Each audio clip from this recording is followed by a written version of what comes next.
What do you get when you cross a know-it-all newspaper columnist with an awkward, unsophisticated everyman? Yeah. Well, I'm just not sure about that right now.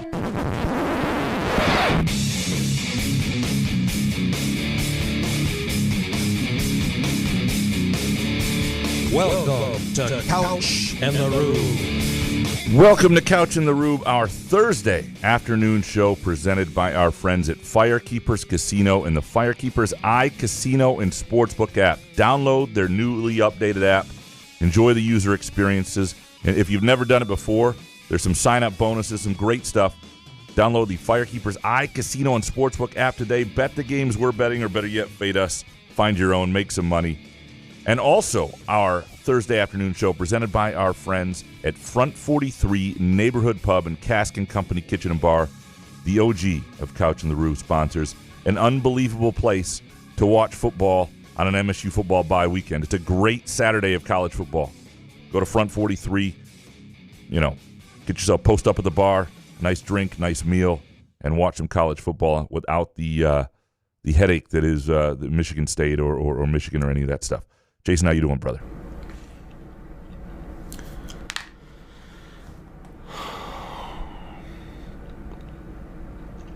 You know it's bad when even I know it's bad. Like, what's up, dude? Tony Dombrowski knows it's bad. I noticed you didn't mention the Tigers and all that, the shit watching. I don't think you want to watch that. I'm dead inside. Yeah. Oh, man. It's brutal. But Tony D, it's bad when he's like, he cracks the knuckles. Anyway. The worst part, I think? It's good to see you at least, I think. Is that Houston is losing so badly that the Tigers still might get in the playoffs just to prolong this. And then the Tigers will probably have to play Cleveland next week in the playoffs. That's crazy. Yeah, it's not good. I don't want any part of the playoffs. This team is dead. They have given up. I after that sixth inning, in the school bowl game, what are we doing? Yeah. These guys are walking around like zombies. We can't get a hit. And by the way, Cleveland catches everything. Defensively, they're unbelievable. And they hit everything. Insanity. And they always respond. Every time the Tigers get one run, they get two. They do. It's just not meant to be, I think. We were not meant to be, and I don't want to make the playoffs now. And the worst, is that crazy? The worst thing is from a gambling standpoint. Oh, God. There was so much money. Crazy. There's so much money to be made this stretch on the Guardians against the Tigers, but that would just feel even worse in a lot of ways.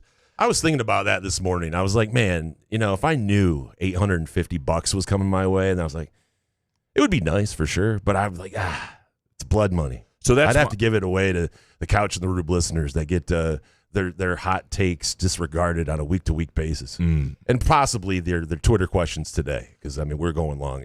This is us going long right now. We should probably get into them before we have to cut people out. Graham doesn't want to share any of the money he's about to make off this 33-1 Cleveland Guardians AL Central bet. So, that's on him. If it were me, if I was stupid enough, I know it makes sense and it's smart, but for the show, it's stupid that you would want to make that bet. It's just bad. I think it's your fault. Actually, I'm blaming you. It's Scott Harris's fault first, and then Couch's fault second for even bringing up the fact, and then actually going through with the bet. So, Couch, it's your fault, and Scott Harris, you got to answer to us. I also blame Chris Castellani, who I would text at one point or message, and I'd be like, "Are you his agent or something?" But what I mean is, I would when they had like a huge lead, 9-game lead, I would say, stop talking about the division, talk about the finishing in the top 2 spots so they get a bye and have a chance in the playoffs, right? That's what matters. The division's irrelevant. And he could say things like, it was such a doomsday response. He'd like, until I see this team win the division, I talk about nothing else. And sure enough, he spoke it into existence, and they have historical collapse. It's unbelievable. Do you bring this team back next year, like as it is? Well, of course not. No. What do you mean, as it is? What do you mean? Why would we make any moves? We just had some bad luck down the stretch. Why would we need to make any moves? I think we just stand pat and go into next year. And, what do you mean? You got to rework that pitching staff for sure. You fire everybody. I don't know. Do you bring anybody back? I don't know. You don't fire everybody. I like A.J. Hinch, but my God. 100%. I know he's a good manager. But, these guys are dead inside. Can you come back from something like that as a player? as a player. Sure. Right? Sure no. you can. A historic. Did you see Riley How do Green you not? in the clubhouse? You're going to get up and you're going to play the next day. What do you mean? Can you come back? You're going to play. Of course you can come back. What are they going to? How many runs are they going to score tonight? Well, I'm not Why talking don't about. you double your bet? I'm not talking about this. Bet $800 on the Tigers scoring over 3.5 runs tonight. No, I like Troy Melton, so I'm not going to bet against the Tigers tonight because that's the guy who should have been starting a long time ago, and that's who's starting. And by most of the, the other thing is by the time a lot of people listen, that game would have been over. So I don't want to get too much into that. You don't know how people listen. People listen right away. People ask, when is the show coming on and all sorts of shit. It's fair enough. This guy knows.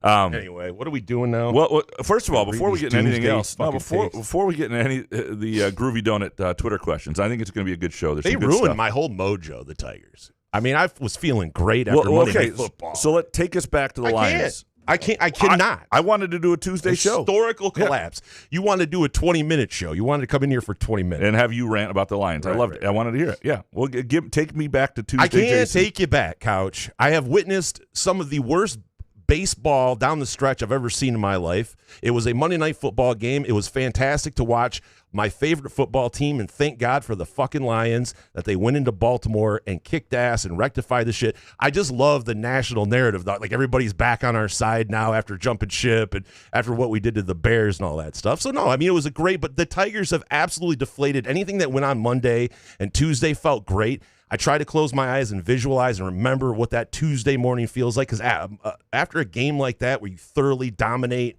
and you sit there and you wake up and you hear the national pundits all sit there and they're back on your fucking side and things are right in the world, and then you turn on a baseball game at 6:40 and it absolutely takes everything from your soul. Can I watch a guy take a 99-mile-per-hour fastball to the face? You're like, all right.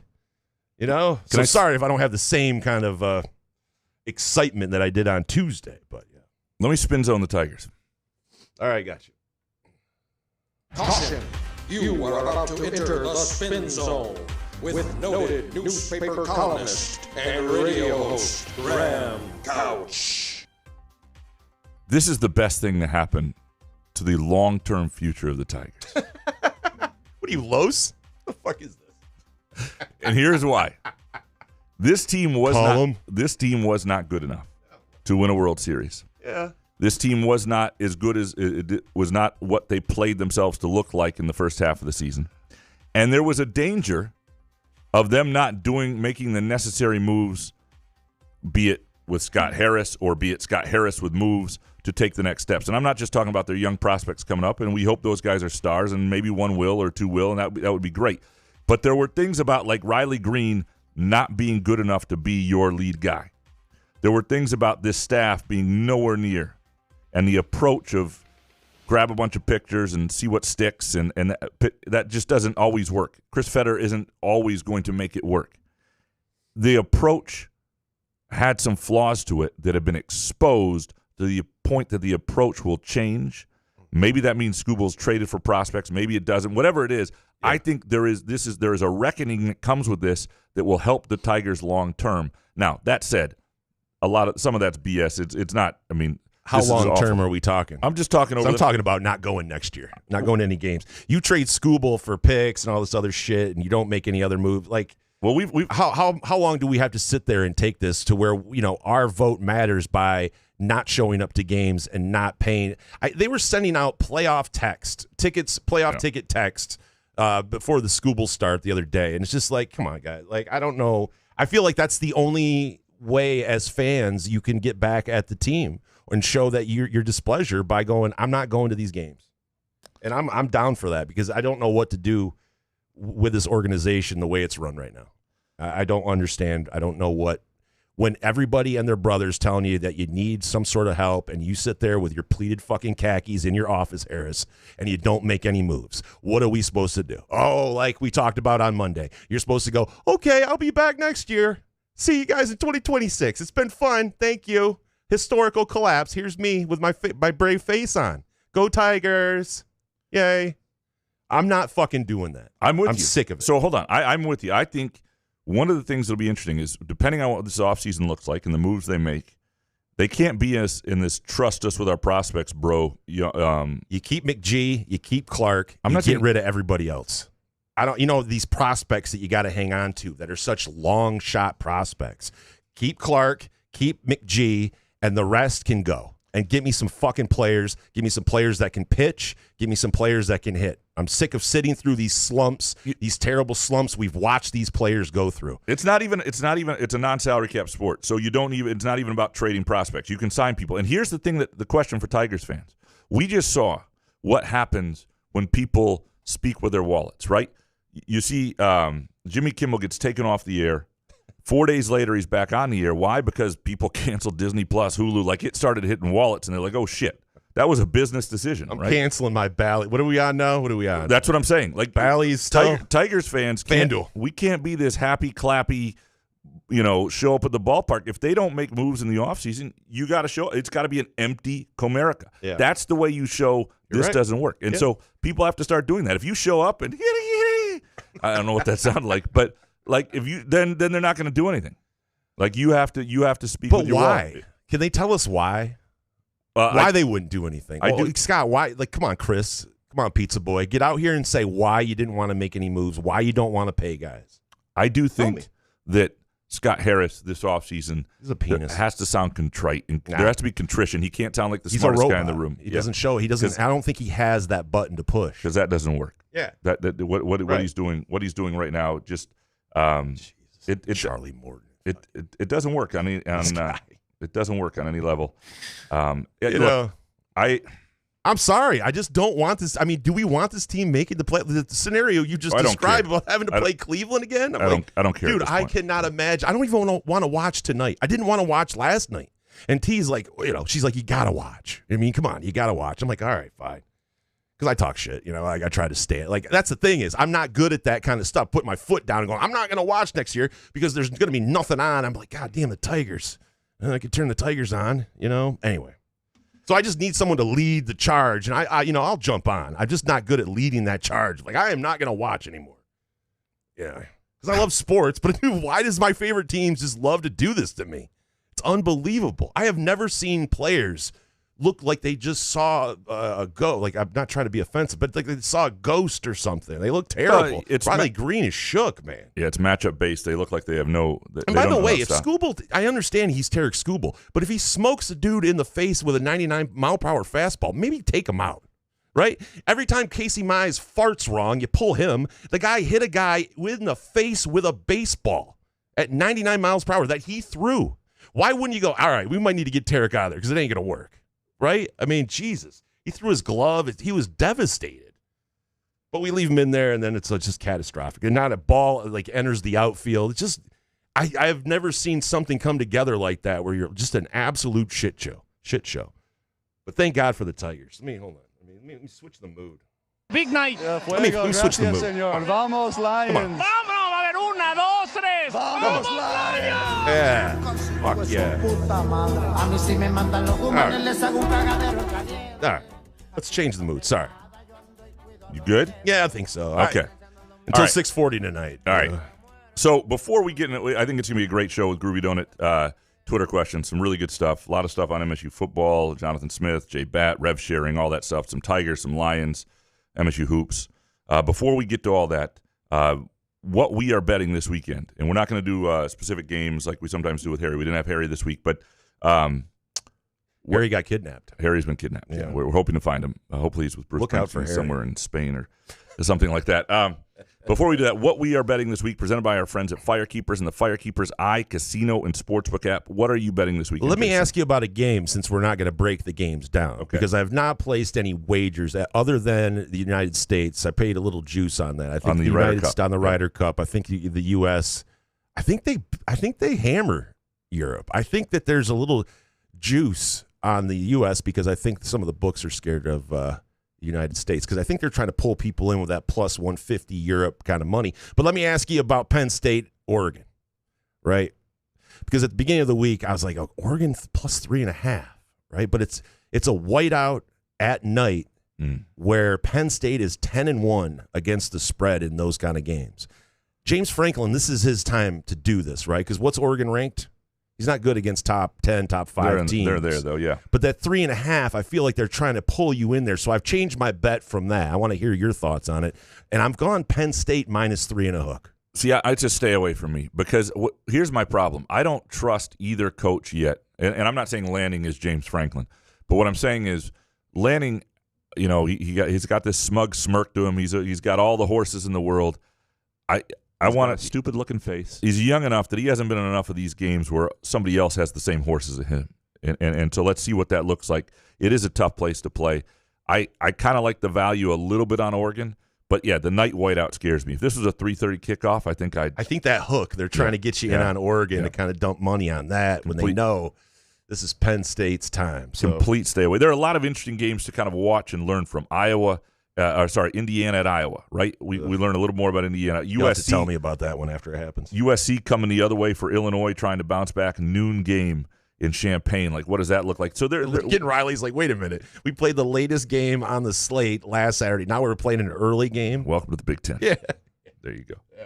All right, so here's what I've got this week. Basically what I'm playing is I've got a 6-leg soccer parlay for Jason. Oh, God. Tell me where this falls off. Tell me where it loses. The Asian line. And jump up. Like, by the way, this is plus 170. So you can jump off a leg or two if you don't trust something. And some of this, and you're going to have to jump off if you don't. I'm not listening live at 6 leg. First leg is at plus 170. First leg is at 3:30 on Thursday. All right. So the first leg, multiple day parlay too.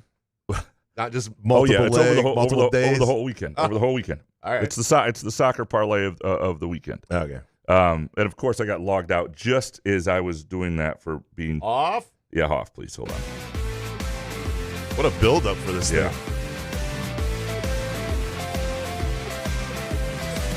I am the passenger. Peacock. And I ride and I ride. Come on. I ride through the city's backside. That's unbelievable. crazy. Unbelievable. I mean, it's just like now that, of course, the Wi-Fi is not going quick with it. It's okay. So I think I can do it from memory. That is just ass. I mean, that's complete ass. Like, come on. I would pay. Shout out the Wi-Fi. I don't think it's not the Wi-Fi. I would pay a lot of money for these things not to log you off after like 5 minutes. It just, it's not great. Okay. So it's Barcelona. Oh, fuck this. I want to read it. hold on. Give me the Jesus Christ. Yeah, the bright in the hollow sky. You know it looks so good tonight.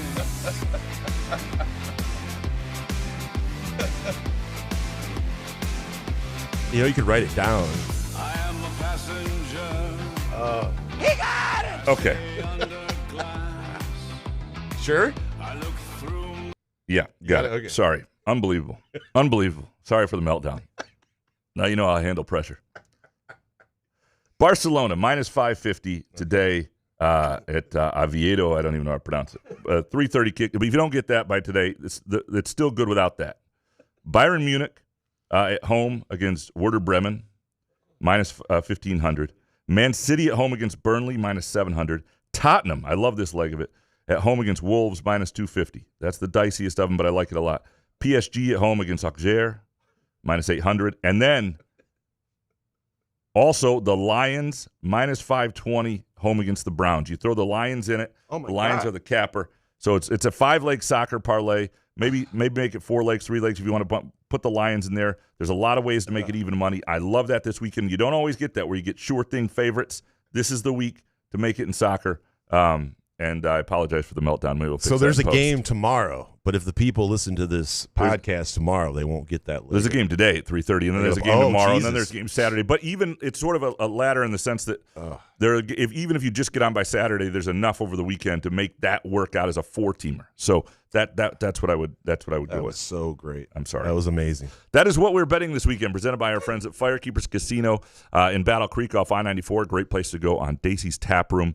Look, if you want the in-house sportsbook experience, no need to go to Vegas. It's right here in Michigan. Dacey's Tap Room and Sportsbook on I-94 in Battle Creek. Or just download the Firekeepers iCasino and Sportsbook app.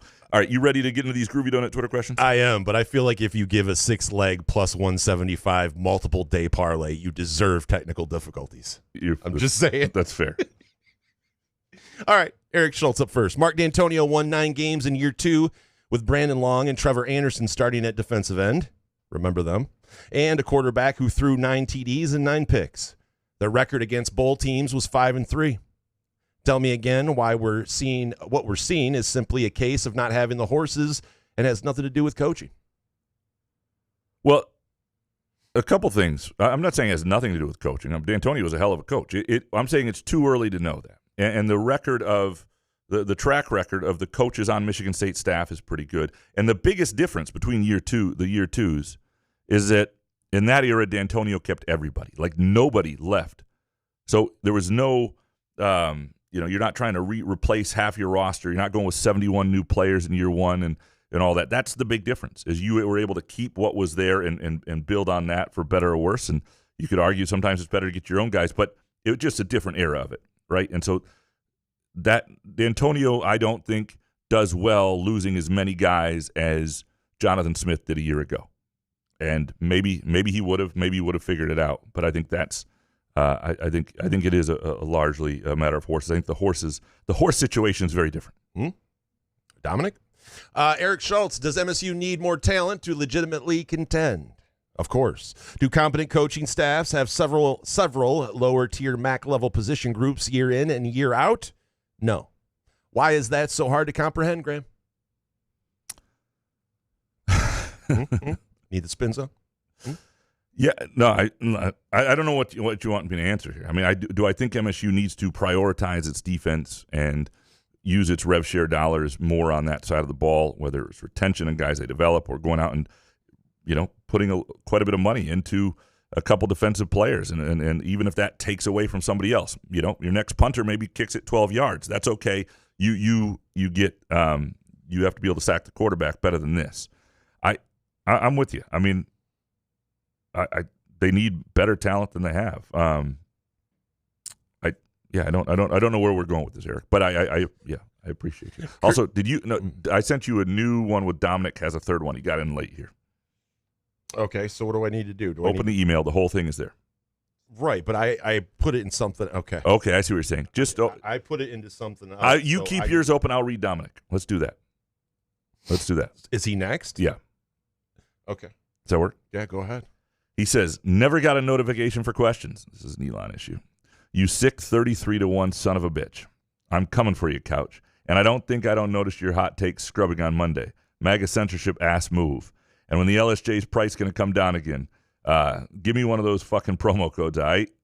So that's what he says. That's his. He's not happy. Look, we are going to move around Friday to Thursday a lot when I have to travel on Fridays or one of us has to work. It's going to happen.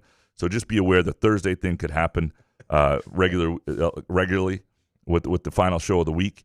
And Elon sucks. I mean, he ruined what used to be great Twitter. He is not a functional. I don't see anything anymore. Yeah, it's not ideal. And then you hit the For You tab, and it's like, what the hell is that? A murder? Comes on Blue Sky as well. But you can always just email me graham.couch@gmail.com or hashtag if you know it for later in the week. You have one, and we'll get it in.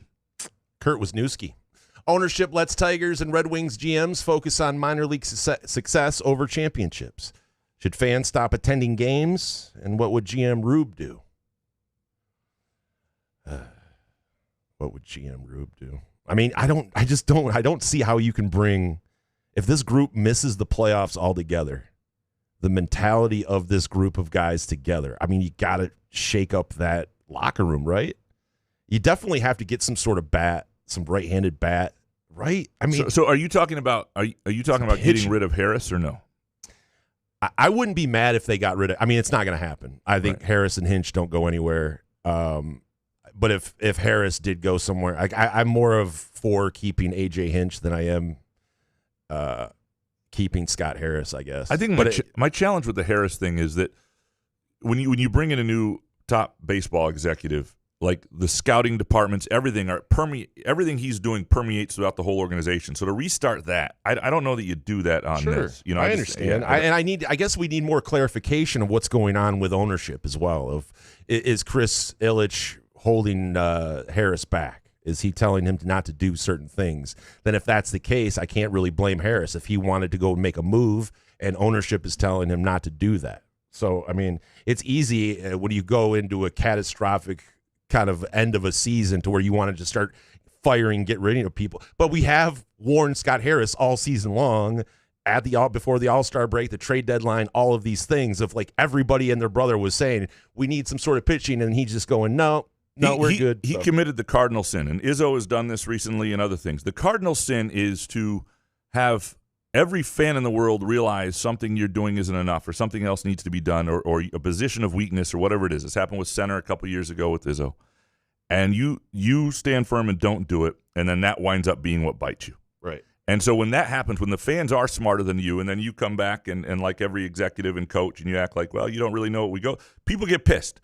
You got to be smarter than fans, and they got to feel like you're smarter than fans, but they also don't want you to act like you're the smartest guy in the room.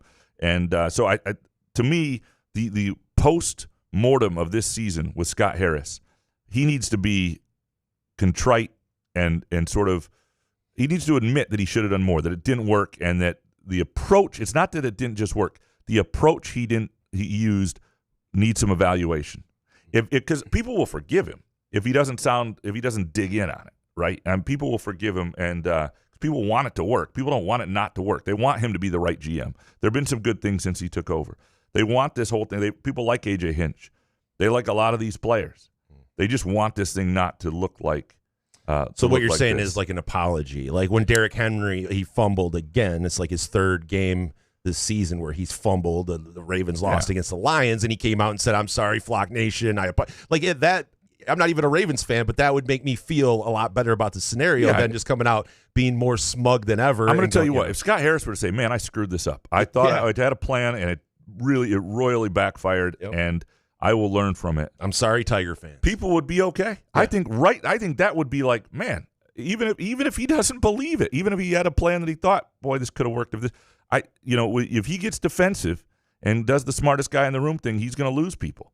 And in an age where you got Chris Ilitch as your wallet, that's dangerous. Ilitch. I saw a funny GIF the other day. I can't remember who it was on. Ooh, a funny GIF. Yeah, funny GIF. It was, I think, Ilitch's wife. She's some blonde woman speaking in his ear during the game in Cleveland. I think he's divorced now, though. Oh, whatever. Some blonde woman speaking in his ear, and it was one of those things where it's like they're pretending they know what people are saying, and the woman's talking about the specifics of the Tigers, and Ilitch goes, "Where's Maglio batting tonight?" Like he has no fucking clue what's going on with the club or anything. It was very funny. I would have laughed, but I was seriously dead inside when I probably saw it. So. Yeah, that's fair enough. Kurt Wisniewski, ownership lets Tigers and Red Wings GMs focus on minor league. We just did. Oh, fuck me. Kurt Wisniewski, if MSU doesn't win in Nebraska, should Smith relieve Rossi of his duties? No. Because you don't like the midseason. I hate that. I hate it when it's a head coach and it's like, like to me, if you want to do something behind the scenes as a head coach, like if you're like, hey man, I've got to be more involved, or we're gonna mix it up, or you're not going to bring in a new coordinator anyway. And Rossi's proven that disrespect. I think it hurts the type of the next people you could bring in. I think it ruins the chance. First of all, it's not going to happen. I think Smith believes in Rossi, and I think Rossi's been a pretty good coordinator. Now, if over time that proves otherwise, that it just isn't working here, you can't let somebody continue year after year to run a defense that's just not working.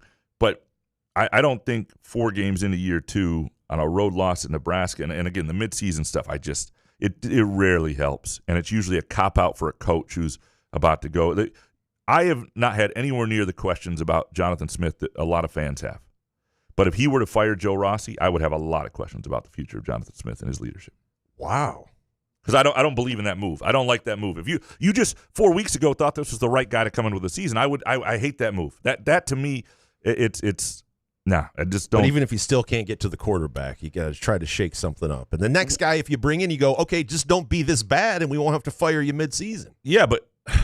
Yeah, Rossi's a pretty proven coordinator, and how does it help this year? And it speaks of panic. It does not set a tone, and and that's not who Smith is. One of the problems people have with connecting with Jonathan Smith is that he's not a real emotional guy, and he's talked to me about how.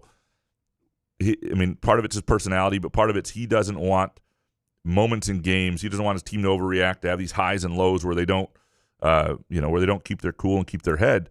That's a not keeping your head move. He just wouldn't do it. I would be stunned if he ever did that. Maybe next. How is Wayne Matthews? It's a good question. I don't know. My guess is we'll all find out Monday during Jonathan Smith's next press conference. They don't have any immediate availability this week. I have not followed up on it, other than seeing the tweet. From everything I understood as of the time he was coming home, the tweet from Matthews, by the way, is that a lot of stuff seemed pretty precautionary at that, and he came home on the team flight. So, but I don't have a full. We'll probably know Monday. Maybe. Where is Harry? So. Oh, there he is. Jared Goff. Hey, what's up, Harry? We miss Harry. We're hoping to have Harry on along. A lot of people know, we talked about it here, that the Against All Odds podcast he was on with Cousin Sal was not retained by the Ringer. That's it's like anything. Kimmel got fired. Yeah, it's thrown some things into a. Oh, it's Kimmel's back. I don't know what It's he has to do with that. Kimmel, but it has nothing to do with that. But anyway, it's thrown some things in terms of scheduling and other things. So we're still hopeful that Harry will be a part of the show to some extent, but we're not sure how consistent it'll be. Chris Eastlick, Graham, is revenue sharing in place this year, or is it next year? And are collectives still allowed as long as it goes through the clearinghouse, or is it all supposed to be independent? Struggling to keep up. So this year is kind of the year of both. Some places, collectives still exist this year. July 1st was the beginning of revenue sharing. So this football season, Michigan State, like everybody, should have 15, 16 million out of the 20, almost 21 million that's available for their football team, because that's what everybody's spending, about 75% on football. And so it should be there. Now, this year specifically, because a lot of contracts were signed before July 1, there are teams like Michigan with Bryce Underwood that have mega deals that were signed by collectives and donors and things like that. A year from now, while the rev share is supposed to be there, it'll be very interesting to see what that looks like with those deals. Now, deals that were before July 1 this year, if they were multi-year deals, those will probably still be in place, I would think. But going forward, it'll be if the Scores Act comes through Congress, which I have my doubts. That's what Jay Batt wants. I don't think we're getting to collective bargaining very quickly, although that's probably where things need to wind up eventually. But that's not what a lot of administrators want. That's not what the Scores Act would want. And so next year, and you've heard the Arkansas AD talk about this. You've heard Matt Rule this week talk about finally having what other people have. Like, there's a real question about how you get more than the revenue share next year and what that looks like and how blatant you're going to have to cheat to do it. It's supposed to be real NIL. Now, can you build that through a shoe contract or a media partner, which is probably more likely, or something like that? I think so. And then how do you promise that money ahead of time? I think it's going to get really interesting. And, Michigan State, though, will have the 15, 16 million, which if you think of it in terms of what was around a couple years ago when Ryan Day said, I need 13 million to keep my roster, and that was Ohio State. Like, the money is moving up, but it's 15, 16 million is nothing to sneeze at.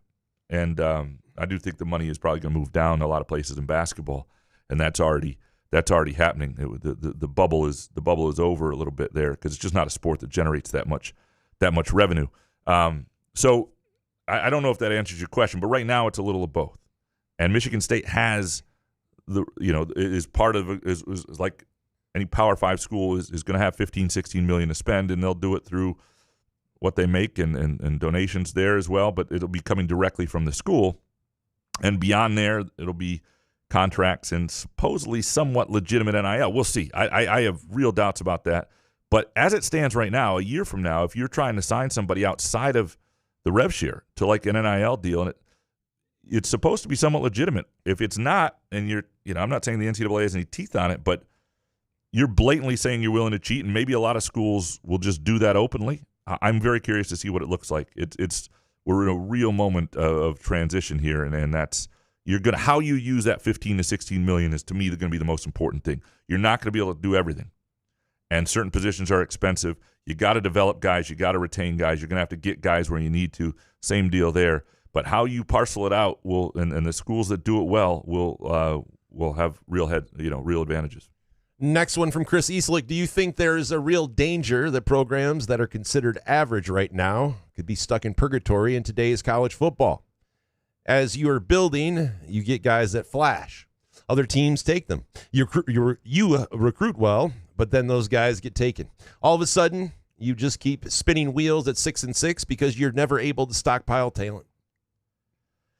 I see what you're saying. I mean, a rebuild is always hard. I don't think it's any worse now because what you need is a coach who can inspire people. You need a staff that's good at developing people. And then you get a little bit better, and then when you have a little momentum, it's easier to convince players to come there when the money's somewhat similar. I mean, it's going to be harder and harder, I think, to in the future do what Texas A&M did this year, where they just decided they were going to have the best defensive line in football, right? And they went out and bought it. Financially, it's going to be harder and harder to do that within the rules, I think. Now we'll see. I still think they're going to be Ohio State and Texas A&M and Alabama are never going to accept being on equal footing with everybody else. Oregon, the same deal. But how that's going to look and how it's enforced is going to be interesting. But when the money's comparable, you want to have a program that people believe they can get to the NFL from and believe they can win it. And that's where that's where your internal building and making the most of what you have. That's where years like this at Michigan State really matter. The idea of getting rid of the coaching staff now and starting over. Now, if you truly believe Smith is not the guy and you're willing to have those couple years that you hit, it gets even worse for a while, whatever. Okay, that's a conversation. That's your prerogative. But in terms of just because they lose a game or whatever this year, this season is important. Beating Michigan, important. You win it. You beat Penn State at home in a game a lot of people will see in November. That would be really important to show players you're trying to bring in a year from now that aren't maybe mid-major guys you're trying to bring up, or that are guys that have a lot of options, that you're a school that can really play and do something. Ryan Rockwell next. Graham mentioned winning football is fresh in fans' memories and was only a decade ago, but a lot has changed in that decade. Revenue share, NIL, transfer portal, etc. Is it even possible to get back to that? Of course it's possible. Everything's possible. Is it different?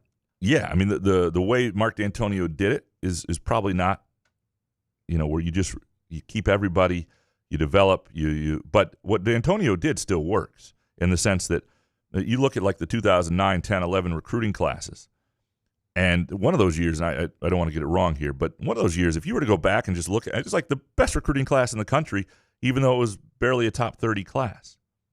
Like that, because if you look at what those guys develop into, and 2- and 3-star guys, even 2-star, you don't even see 2-stars anymore, but guys who were lower recruits turning out to be fantastic. Some of them developing, but some of them just diamonds in the rough. Like that stuff still matters. And then you got to retain those guys. But of course, it's possible. You got to have the right coach to inspire. You got to have the right willpower on campus to make sure it's financially viable. You got to have the right creativity from an athletic director, and then you got to have the ability to adapt to whatever this morphs into. And it's in the middle of a morphing. I mean, that's the thing right now. Ryan Rockwell, Graham, will you buy a Muskox flannel to give away to a random listener if the Guardians bet wins? Drop off some Groovy Donuts to the winner at work? Hell, dust off an expired case of Halo Sport to give away. Appreciate you. You still got some of that Halo Sport? I might have a box in the basement somewhere. I don't know if it's expired or what. I have to look at the that was like one of our first sponsors. That's where the hot takes came from, because the idea was like quench your thirst. Like it was a hot take Monday from Halo Sport. That was, you remember? That was our. Please look and see if you have something in the basement. I would figure you would. Yeah. Yeah. By the way, this weekend is an awesome weekend to enjoy Groovy Donuts and college football. It is an incredible. I think it's an incredible soccer slate too, but it's a great college football slate Saturday. Good NFL slate too, but great Ryder Cup. Lots of stuff going on. Make Groovy Donuts part of your weekend. I'm telling you, you will not regret it. You can go to groovydonuts.com, place your order today. They've got this pumpkin toffee crunch donut that looks absolutely fantastic. I love as we get into fall donuts. The salted caramel old fashioned still available. Some really good stuff available at groovydonuts.com. You can also swing by either location, Lake Lansing Road in East Lansing, and also Williamson. That's 7 a.m. to 1 p.m. Thursday through Sunday. So Friday morning, Saturday morning, start your day before college football at Groovy Donuts. You will not regret it. And also, if you're going to watch the Tigers and you may need some comfort food, nothing better than a Groovy Donut. Mike Scott next. I have several ideas of what we can do with the $800 that Trader Graham is going to win on the Guardians bet. Let Graham keep the $150 so he could shut up about the bet. Give $150 to Jason since he's dead inside anyway. And with the rest, the $500, we have several options. 1, $25 to $100 listener gift cards to Muskox, Front 43 in Midtown. 2, pay Treese to make a bunch of Scott Harris's ass T-shirts to give away to listeners. And 3, use it to entice Jeff Smoker or Max Bulla to do a tell-all interview with Graham. Any other ideas? Hey, Max, I got a $25 gift card here for you. You want to sit down? Yeah. Tell-all? You want to do a tell-all for $100?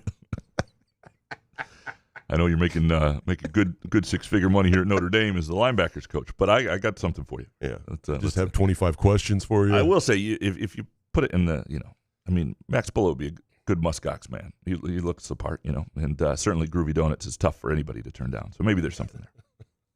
Max, is Jonathan Smith the answer, or do we need a total reset? If we have enough money to compete, it shouldn't look this bleak. So maybe he needs to go. If we aren't bringing in enough money to compete because the Ishbias of the world don't believe in him, maybe he needs to go. If he just can't recruit, maybe he needs to go. What's the answer, Graham? And don't tell me more MGs because I gave that up years ago. Well, that's always one solution, though, I will say. Groovy Donuts as well. But to answer your question. Try heroin now, I guess. You're out of MGs. Got to do something. So, again, it's in a transition moment. The idea they don't have enough money, I do think for a while Michigan State did not have, and I think there were programs that just had way more resources than MSU in terms of procuring talent, right? And that you can see that on the roster. If MSU had Texas A&M money or Michigan money, the roster and defense would look different. So I think that's a fair criticism that they did not have enough money. The question now is, in a world where rev share is the name of the game, not NIL as much, what is that NIL component going to look like? I tend to think that to some level you're going to need, upwards of another $10 million beyond the rev share money to really compete at the very top level, and how and what that looks like, and how you get creative with that to make it legitimate, and whatever. I don't know. So that's one thing you got to work on, and that's what J-Bat's doing. It doesn't happen overnight, I don't think, but you're working on trying to make sure you're engaging the base of donors. Now, that said, he has also talked about the SCORE Act and wanting things to be legitimate NIL beyond the rev share money. So I don't know what it looks like. The answer on Jonathan Smith, there are people who I know are totally out on him. They don't connect with him because of his emotions, lack of emotions, and other things like that. I think he's a good football coach, and I would tell you if I thought differently. I would tell you if I thought he needed to go, and it's just not. Would you? Yeah. One of the advantages of not being emotionally invested in the team is that you're not emotionally invested in this team. You don't get annoyed by a result one week and look at it and go, fuck that guy, he's got to go. And the next week when they win, go, I think he's the guy.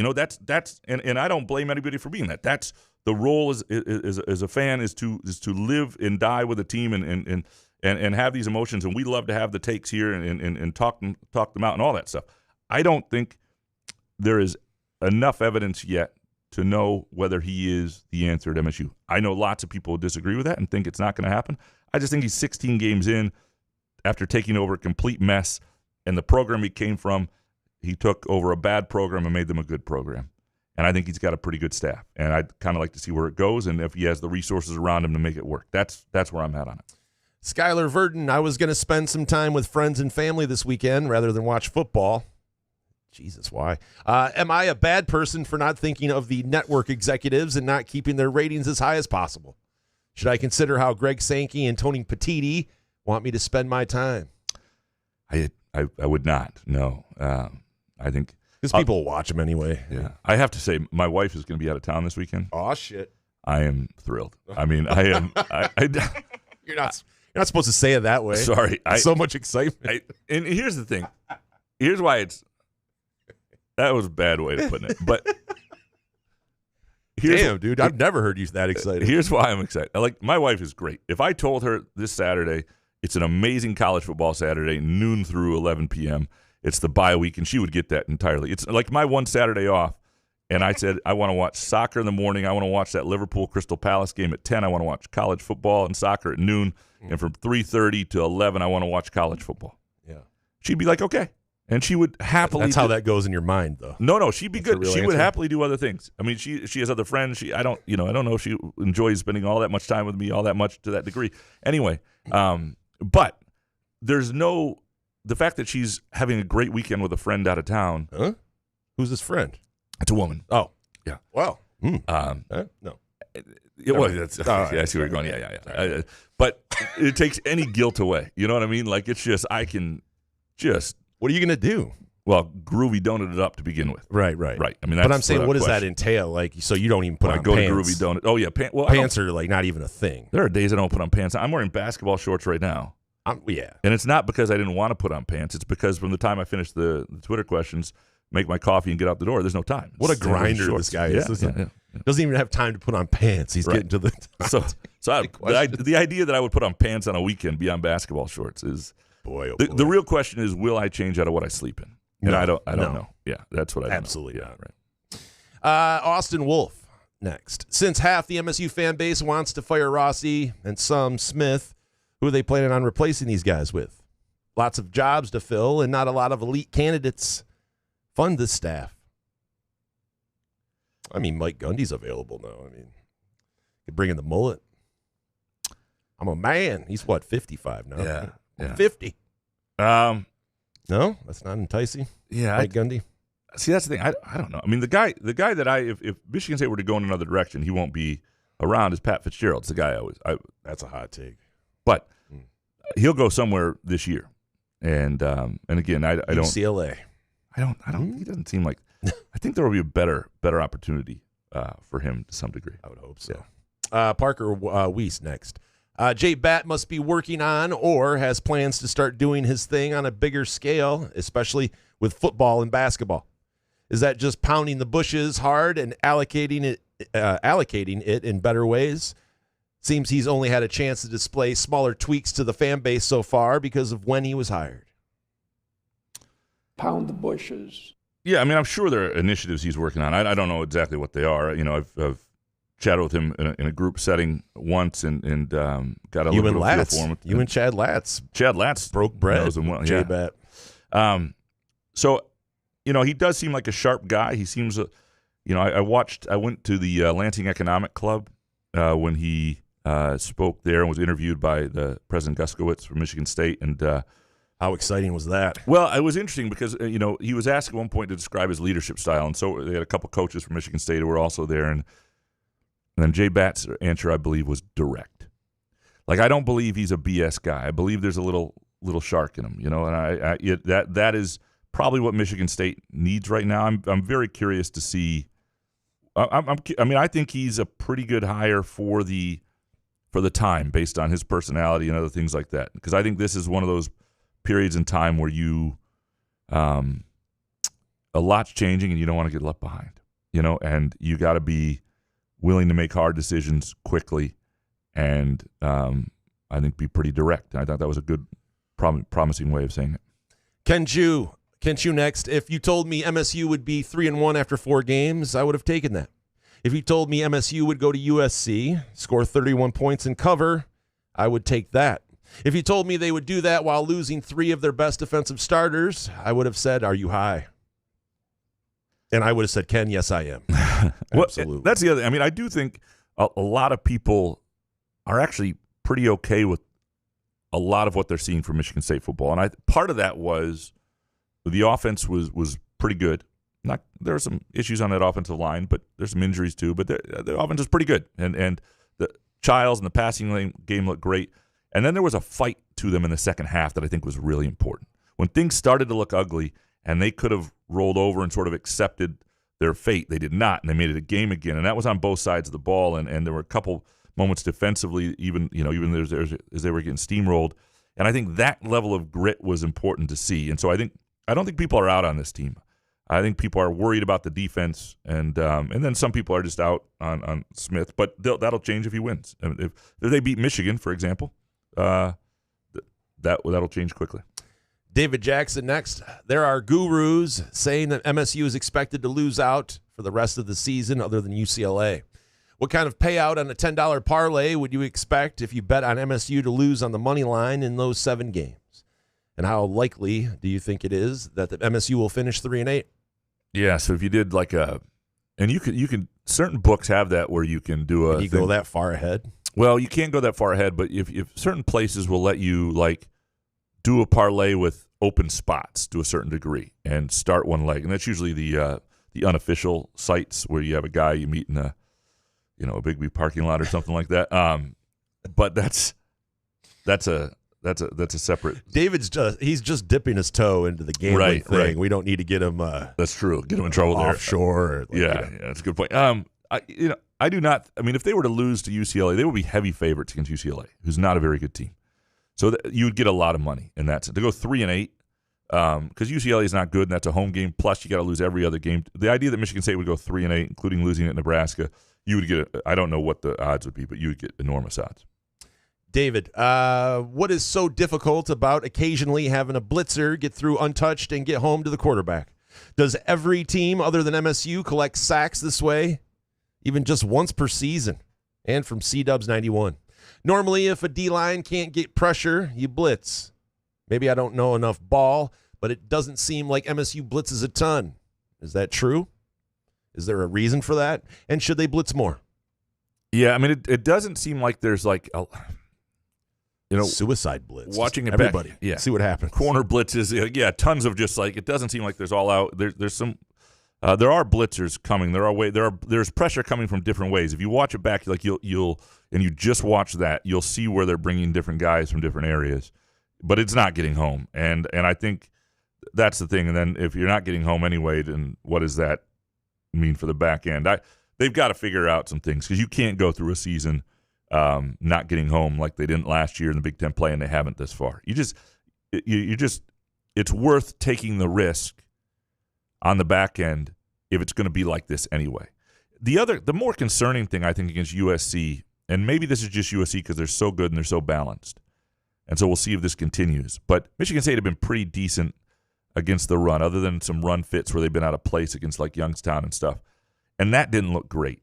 And if they can't stop the run, too, then they're screwed. If they can at least stop the run or slow the run or be a good run defense, it gives you a shot at some things. But what we saw against USC, and maybe, again, we'll see USC against Illinois this week, and maybe USC is just that good right now, and Michigan State's just not on their level. But you've got 2 weeks here to try to make it look a little different, but the personnel is only going to get so different. They did lose a lot of guys, so the personnel will be a little different, but again, they weren't getting home when they had those guys on the field. David, after I mentioned the collapse of the 1969 Cubs in a previous question, did you read up a little on it? And are we agreed that this Tigers team's collapse is even worse? I'm familiar with it. I did not read up on it. But, yeah, I wanted to look back and read about all the terrible collapses in baseball history. But this is while my team's doing it currently to me. This is statistically the worst ever. Yeah, and it feels like the worst ever. And I wasn't alive in '69. Yeah. So I have no idea. But this is complete ass. Mm-hmm. Yeah. David Jackson, how likely is it that Kohler becomes a legitimate big-time player, continuing his great rebounding, being a legit three-point shooter all season, and bringing back the low-post game that was his bread and butter as an underclassman? I don't know likely. I think that's the hope, right, is that he's taken some decent steps. And he's a guy who understands the level he needs to get to. I mean, athletically, he's going to have some limitations because he's only 6'8", 6'9", and he's not an above-the-rim player, right? So, and he's very aware of that. And I think he's in pretty good shape right now. But if you look at what he did from year two, and year two was a lost cause. I should have redshirted him. Comes back off the foot injury. But year 2 to year 3, like all of a sudden becomes an elite rebounder, and that was something he started to really work on at the end of year 2. And then also, you see 11 of his last 19 threes. You see in the NCAA tournament final game some post moves that work, and he had really lost some confidence there, I think. So it's all in there. I think there's a chance. Big-time player, everything's relative. But if he's a guy who becomes a weapon as a three-point shooter, and he has confidence in his low-post game, and he continues to rebound the way he did, he'll feel like a pretty big-time player. He'll be a guy that people know. Andrew Zuiza, is it a significant jump for Jeremy Fears, the single most important thing for a Big Ten title repeat and a Final Four run? When his MSU career is over, what MSU point guard will his legacy be most similar to? Yeah, I think that's really to be determined, just because it's, obviously he was the point guard on a team that went to an Elite Eight, but he's not viewed as the guy on that team. And they, if what's said by Izzo is true, that he's added 5 inches again to his vertical, which means some of that bounces back that I think some people were worried would never be back after recovering from a gunshot, and you got things that are metal or whatever in your leg and things like that. I don't know. Obviously, what he becomes as a player will dictate that. But I think he's an incredibly important piece because last year, because of Jace Richardson, that was the guard that they were able to lean on. I think they have a lot of guys who are potential scorers and shooters, but everything's going to start with Fears this year, and they need him to be the guy that gets to the rack, finishes at the free throw line, sets people up. I think he's an incredibly important piece this year. Next one from Andrew Zuiza. Do you think Jonathan Smith would show more emotion if we hired Pocahontas as AD instead? Mm-hmm. People don't like Smith's demeanor. I had a friend out in L.A., and he'll remain nameless because he asked to, because he doesn't want the donors to get mad at him. But he's all out. And he just can't. He doesn't think that Smith is a Michigan State guy. He just doesn't think he fits. He doesn't think like he's got that West Coast casual. It doesn't have the Midwest grit and emotion that's needed to relate to. Like you look at certain guys and you go, "That's a Spartan." And I don't think that's going to change. I did push back. Like I do think winning can cure that. I think there are elements to Smith's style of program that fit what Michigan State wants to be in terms of what they were at Oregon State. But to each their own. I can't tell somebody to like somebody or to not. But you push back with them. though. You did a little pushback. Well, I just asked him. I said, "Well, let me ask you this: if they were to beat Michigan this year, and they were to start winning, how would you feel the same?" And he's adamant. He's out. So that's the way some people feel, and I do think the emotional connection thing is something that bothers some people. Is that Blaha? It's not George Blaha. Oh, yeah. George is like, do not call me George Blaha. To do not let people know it's me. Sparty Barb next. What progress has been made by the athletic department to increase revenue, especially for football? As of today, I've heard nothing about big donations, corporate partners, or sponsorships. So far, all that has happened is more expensive concessions and increased ticket prices. Seat license and yeah, I mean, I my guess is there will be some things that pop up. I don't know what's happening now, to be honest. And at some point, I'd still like to just chat with Jay Batt, little just one-on-one, even on some things that even he's not able to give it on the record. So so you're able to say something that you like right now, like there's some stuff coming for sure, like but I don't know that. And I figuring out alternative ways of revenue though is the name of the game, and figuring out ways to make sure you're funding your entire athletic department at a high level is everything. That's the reason he was hired. So I imagine he's working on all that stuff. C-Dubs 91, if the Tigers sneak into the playoffs, have they gotten enough of the bad baseball out of their system to make a run? If they're playing the Guardians in the how do you shake that? Like even if somehow they back in to the playoffs. The problem is even if we don't have the pitching staff. And even if they had not won in the playoffs, if they had won the division, they had won the division so long, that would have been something this team could have hung their hat on a little bit. Now, you're a wild card team. Even if they beat the Guardians, you could say, oh, they finally, I just can't see it happening. No. The answer is no. Is it feasible? I mean, if you're able to, the real thing is if they have to pitch Skubal on this Sunday, which means they can't use him in that first round, they have no chance. So the only real chance I think they have to have any shot of getting out of the first round of the playoffs is Skubal doesn't have to pitch Sunday because the Astros keep screwing this up to the point that the Tigers have it clinched, and I think they have the tiebreaker with the Astros. And then you're starting Skubal in game one, and you've got to win 2 out of 3, and somehow it happened. Is the Astros collapse just as big? No, was it Tigers? I mean, I understand like it's different, but right? But I mean, wait a minute. You got a team. You're not going to let them in like the Tigers, who's been god awful for the past 3 weeks. The Astros collapse seems big to a lot of people, but they're like 4-6 in their last 10. It's nowhere near the same thing.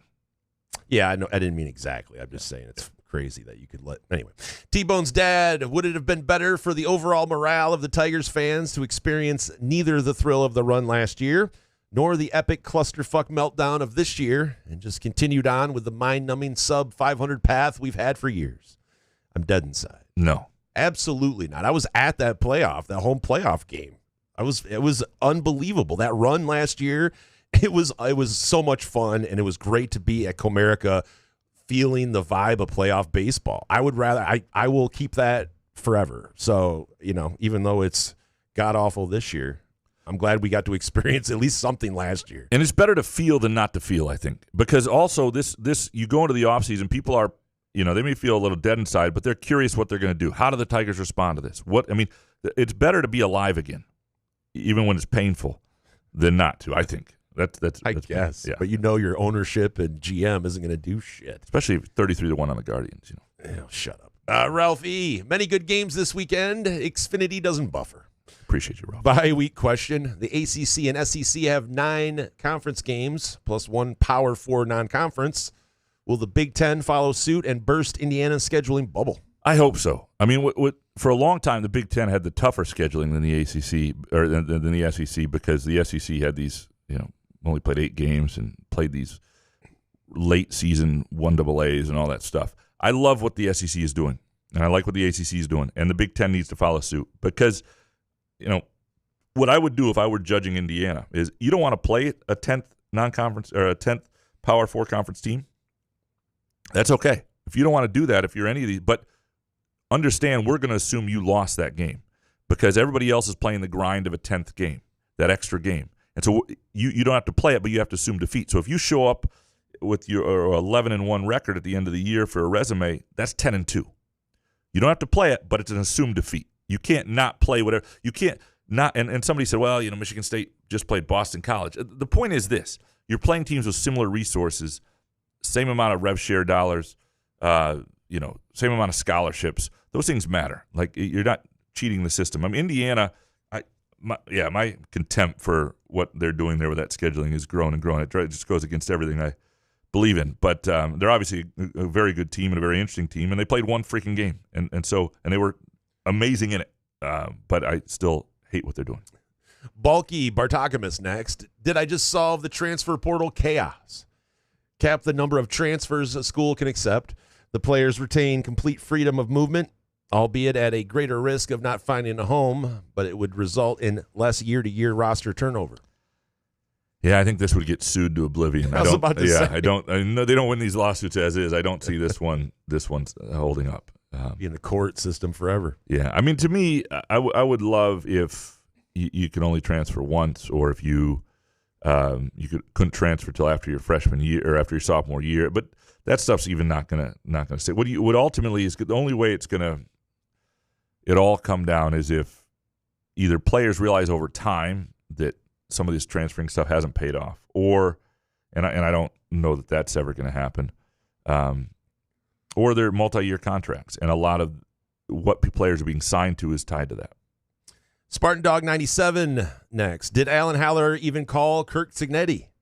If he did Cignetti's requirement to have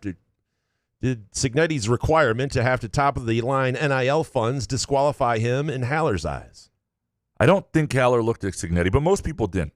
The Cignetti thing has obviously been a pain in any second-year coach, and the comparison when you're in the Big Ten and you've got a guy who's won the way he has, and he's impressive.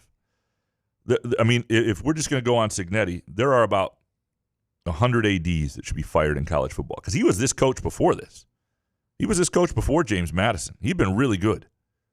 The ability to identify talent and bring somebody in and say, screw the press conference. This is the guy. Because he would not have been a popular press conference guy for a long time. People got to get better at that. And fans got to understand that if you got the idea, the guy you trust, and they bring somebody in and say, this is the guy. Now, the guy has to work. And what I'm impressed with Cignetti is that I thought, he brought in 11 or whatever guys from James Madison last year, and that was a big part of things. And then they've re-upped. Now, some of that's momentum, and that's the advantage of it. And maybe now when you hire a coach, it should be like, where are you coming from? Who can you bring with you? And like Jonathan Smith was able to bring Aiden Childs, and you see the advantage of that. And so, but do you think Smith won his opening presser, like what his opening press conference? Do you think Smith won that? Well, I don't think it's not any Smith. better. It's not, but it's more like he was proven at a higher level school. Not by the time Cignetti was brought in to Indiana, he had done enough at James Madison. He would have been a fine hire anywhere. Michigan State would have been fine. James Madison, Oregon State. Correct. He would have been a good hire. Would have been a great hire at Michigan State. And what I'm saying is he would have been a good hire 4 years earlier. And nobody sees that. And that's what I want ADs to start getting better at. Not hire these freaking search firms who are tied to agents who don't see it. You gotta look at guys who are intriguing. You gotta talk to other coaches. Who's good? Who's on your staff? Who's running a program somewhere that you think, boy, that guy, if he ever gets up, you gotta find that guy years earlier. That's the job of an athletic director when you're making a hire. Dan Grave, Jason, do you ever get tired of Graham always saying, give college coaches time? How could I get tired of it? I mean, we've been doing this show over, 1,100 shows by now? I mean, it's all the same kind of thing. It's washes over it's your head, Grahamisms now. You just do a shot, or if you're drinking, or if you're smoking, you take a hit. Every time Graham does one of his Grahamisms. Take a bite of a Groovy Donut, whatever it is. Yep, whatever. Yep. One of our sponsors, do one of their things. Yeah. Dan Grave, Graham, do you find it tough to be overly critical of coaches that you have built a relationship with? No, I just think it's easier to be more fair. And one of the things that I've gotten better at, that I try not to do anymore, that I used to be guilty of, is you'd fire off some, like the things I say about Cignetti and scheduling, I would say about Jonathan Smith, and I'll say about Michigan State. If Michigan State ever gets to the point where they're doing, 3 1AAs or a bunch of bullshit in their non-conference schedule, I will call it out constantly. I mean, it'll piss me off to no degree. And so, I would have no problem with doing that.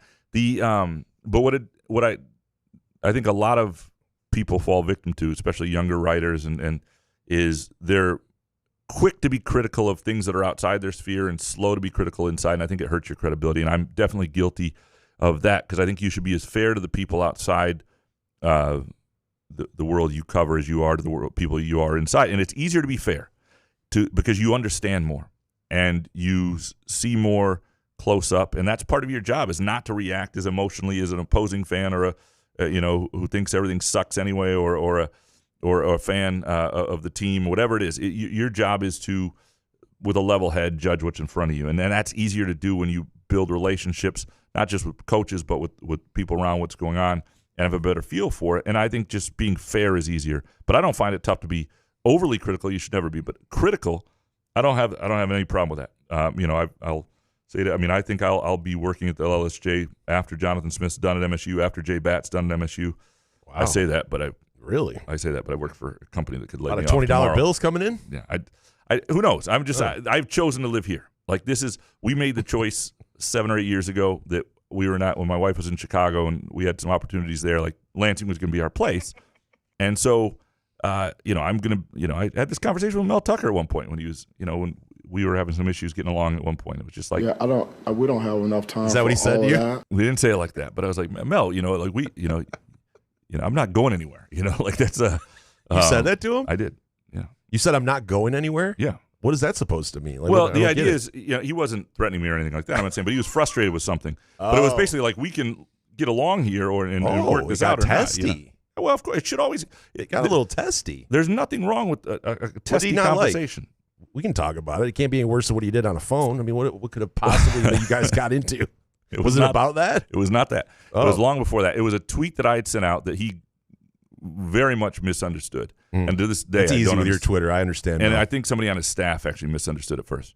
And he was not giving us much at press conferences. Like, he was very drab and non-emotional. We don't have enough time for all of that. And he was just being overly careful. He was Nick Saban, but even without the I don't know, any of the charm. And then there was a video of him in a post-game press conference in a post-game locker room when they won. Saying fuck Graham Couch? No, but he was just being emotional and fun, and he was like, and I was like, I tweeted something like, we need more of that from him in press conferences or whatever.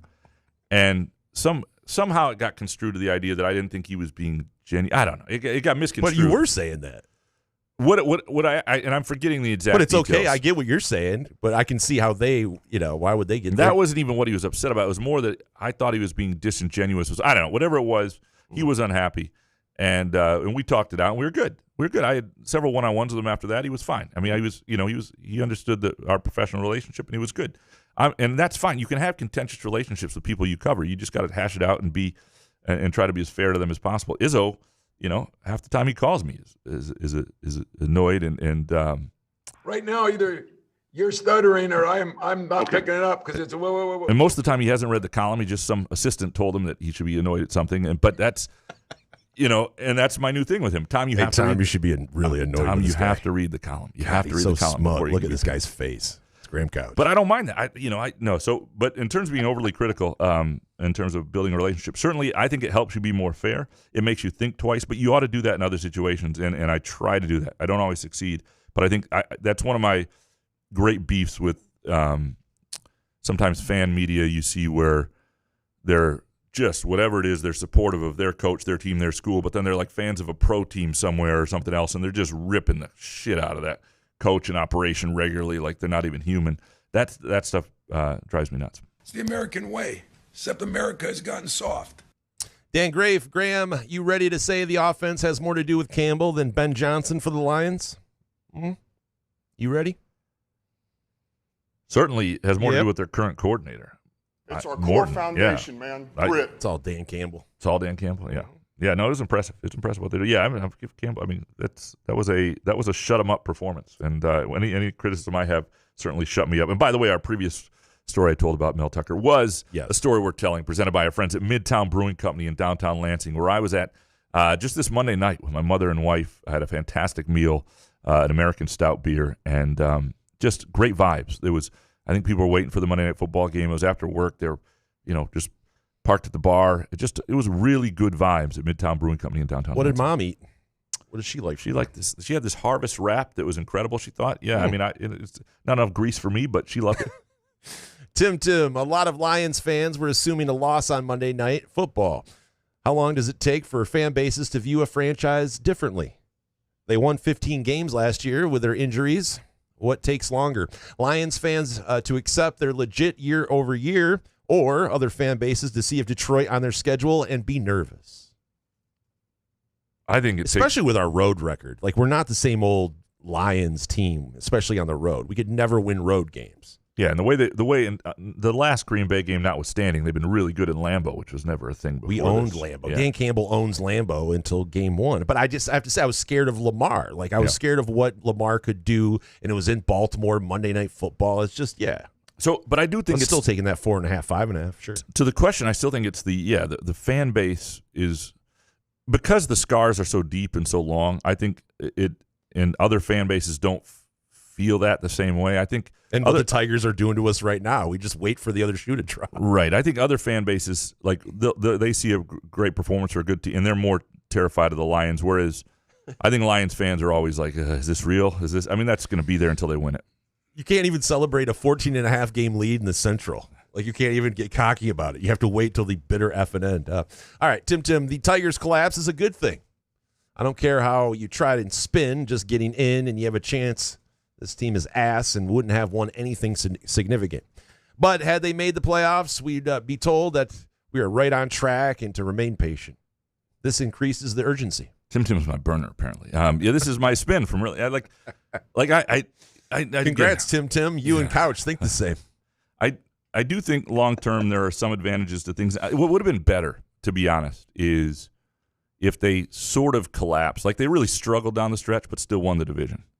That would have been not that either. I just think that this historic collapse will push these two buffoons and Harris and Illich into doing something, maybe. Hopefully. If not, then boy, oh boy, we got bigger problems. Professor, are we idiots if we continue to root for MSU or for the Tigers if they will never spend what it takes to really compete at the highest level? No, you love who you love, and that's the thing. But they make you feel like you're an idiot. Well, yeah, but that's fair. But you do. You can't help not love. I'm like, that's my whole problem with like 30-year-old hipsters becoming English soccer fans of a certain club and acting like that they're emotionally tied to them. You don't choose fandom. Fandom chooses you. So like, if you are a fan of Michigan State or the Tigers, and that's deep seated through childhood and for decades, you may feel like an idiot, and maybe you are idiots if they're treating you like an idiot. But like, there's nothing. There's nothing you can do about it. Certainly, if they give you a product throughout the season, like the next year, let's say the Tigers have a terrible record, they're 15 games under 500 after 2 months of the season, you don't owe it to them to sit through. Like, I've watched pretty much 150 of the games this year. Like, next year, if they're just not even competing whatsoever, I don't think you owe it to them to sit down and have to watch every single game. There are years I watched very few Tigers games during the bad, and I'm not gonna. It doesn't mean I won't come back if. It does not mean you're not a diehard fan, right? Correct. Yeah. Thomas, trying to push through my Tigers despondency to ask a rational question, but what moves need to happen to raise the team's floor? The heights are awesome, but when the floor drops out, it's like staring down the Marianas Trench. Marianas. Yeah, the big thing, soccer something or other. Yeah, the big thing they need to do is they need to work on the staff. I mean, there's a lot they need to do, and a lot we didn't realize they need to do. And some of there's some injuries to some pitchers, and we'll see. And there are some young guys coming up. Anybody with the last name Montero, get out. I don't need either one of you. I don't know. Is there 4 of them on the team? Anytime I see a Montero, I'm like, fuck me. They need to go get a heck of a veteran bat, and it's a pitchy. And well, I pitching. guess we got Reese coming back, and there's a lot of guys. You still need. You're going to need a proven veteran starter, couple bullpen arms, and a big bat. They're like 4 pieces there. That if they do that, and then no one over the age of 40. How about that? Can we do that? No, unless it's like Verlander. Bibby, is MSU football's opportunities for Big Ten championships and meaningful success behind them? This is the new Big Ten. This new Big Ten is not D'Antonio's. Michigan, Oregon, Penn State are all powers with money to last. All 3 were either at their low points or not in the conference when D'Antonio had success. Yeah, it's a fair question whether what was done can be duplicated in any way. I don't. Again, I think everything's possible, but you need, in more than circumstances, to be right with the other teams. It may be harder to win every year, but Michigan State to me can be a team that's 8-9 games regularly every couple years, is pushing for a playoff spot in November, and then has some magical years when you have the right quarterback and stuff aligns. It should be able to be that program. It really should. But it comes down to having a coach who inspires people and can get that done in recruiting. You got to have the resources, but I don't think Michigan State's out of the resource. I don't think Michigan State's a place where the resources aren't going to necessarily be there. I don't think Jay Batt takes the job if he didn't think it could be done at MSU. I think it is a challenge. It's not a place where things are automatic, but you've got to have a good staff. You've got to have the resources, and you've also though got to have a staff that can win, with a little less. And I think that's when you talk about everybody having at least $15 million. Before when some teams had, $6 million and others had $17 million, that's a hard gap. But if the gap now becomes 15 to 25 for some people, that's a different gap. That's how you use resources, how you develop, who you retain. Will it ever look exactly like it did under D'Antonio? That sort of run of 36-5, that's unlikely. But I think Michigan State can be a force in the Big Ten if all the things are right. Scott, you next. How much are the struggles of the defense overshadowing the strides this offense has taken? Simply, they have scored 3 touchdowns and more points in every game so far against better defenses each week, sans the FCS game. They scored 3 touchdowns in 3 games all season last year. Yeah, no, the offense has been good. The offense has been – the Aiden Childs' development, this is 3 straight games where he's been very good and did it on the road at USC. Did it in a clutch moment against a Boston College team that was playing well that night and certainly pushing them on the other side of the ball. And I think the Aiden Childs development is real. I think that's a good thing for not just Childs and Michigan State, but also for Jonathan Smith to be able to sell to future quarterbacks and for the quarterbacks who are there. But if they can be a staff that develops guys, I absolutely. I think it's easy to look. The defense was bad. And that's why it's focused on it, and it cost them the game. 31 points ought to be enough to win. But their offense is really good. Let's do one more and then take a break. Scott, is USC one of the very few offenses in the league that if you try and take away the run or pass, they will destroy you with the other? Outside of Indiana and Penn State, it looks like no other offense can do that on the schedule. Michigan has a legit run game. Yeah, there's a chance of it. Again, we'll see what. IU and Penn State are both on the schedule, right? And that's a tough deal. But you're right. It might be a situation where Michigan State can be in every other game, and maybe they can find themselves in one of those games. Those games will be interesting tests because I do think they have some of the components that USC did. Michigan has some stuff defensively that's Michigan has some stuff at the line of scrimmage. I think it's going to be a challenge for Michigan State. But I don't know if they can run away from you the same way. Look, Michigan State is at the very least intriguing. This isn't like the last couple of years where it felt demoralizing at a certain point. Now, that point was later than this last year because they had that good game against Iowa. But I think there's a lot of still intrigue about what this Michigan State team can be. Let's take a quick break. We come back, more of your Groovy Donut. I think Groovy. Definitely not Groovy. My hands are grubby after I eat them, but Groovy Donuts. Twitter question. And, Couch in the Rube, presented by our friends at Firekeepers and the Firekeepers iCasino and Sportsbook app and Front 43 and Cask & Company. Firekeepers Online Casino and Sportsbook is the site to play from your phone, tablet, or laptop.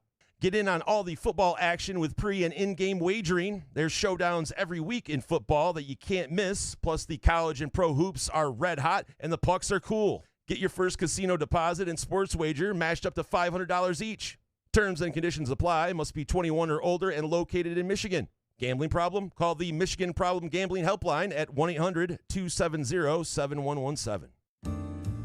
Where else can you cheer on your team? Enjoy a mouth-watering burger or savory sushi. Sip on handcrafted cocktails or one of 46 beers on tap. Take your game day or date night to Cask & Company Kitchen Bar or Front 43 Neighborhood Pub near Frandor. Two amazing places with one awesome blended modern American Asian menu. Catch the game on one of 30 60-inch TVs or stop in for the all-you-can-eat lunch buffet. Enjoy happy hour or elevate your night out at Cask & Company or Front 43 on East Saginaw in Lansing. Ever wonder how comfortable you can be and how good you can look? Put on a Muskox flannel and find out. Muskox has new arrivals for this fall, including the Caper Green Grand Flannel, which even makes couch look good. Muskox is a Detroit-based flannel company that creates soft and durable flannels made to last a lifetime. They become a great partner with Couch in the Rube, not just because they make us look good and feel good, but because they're good people too, and a socially conscious company.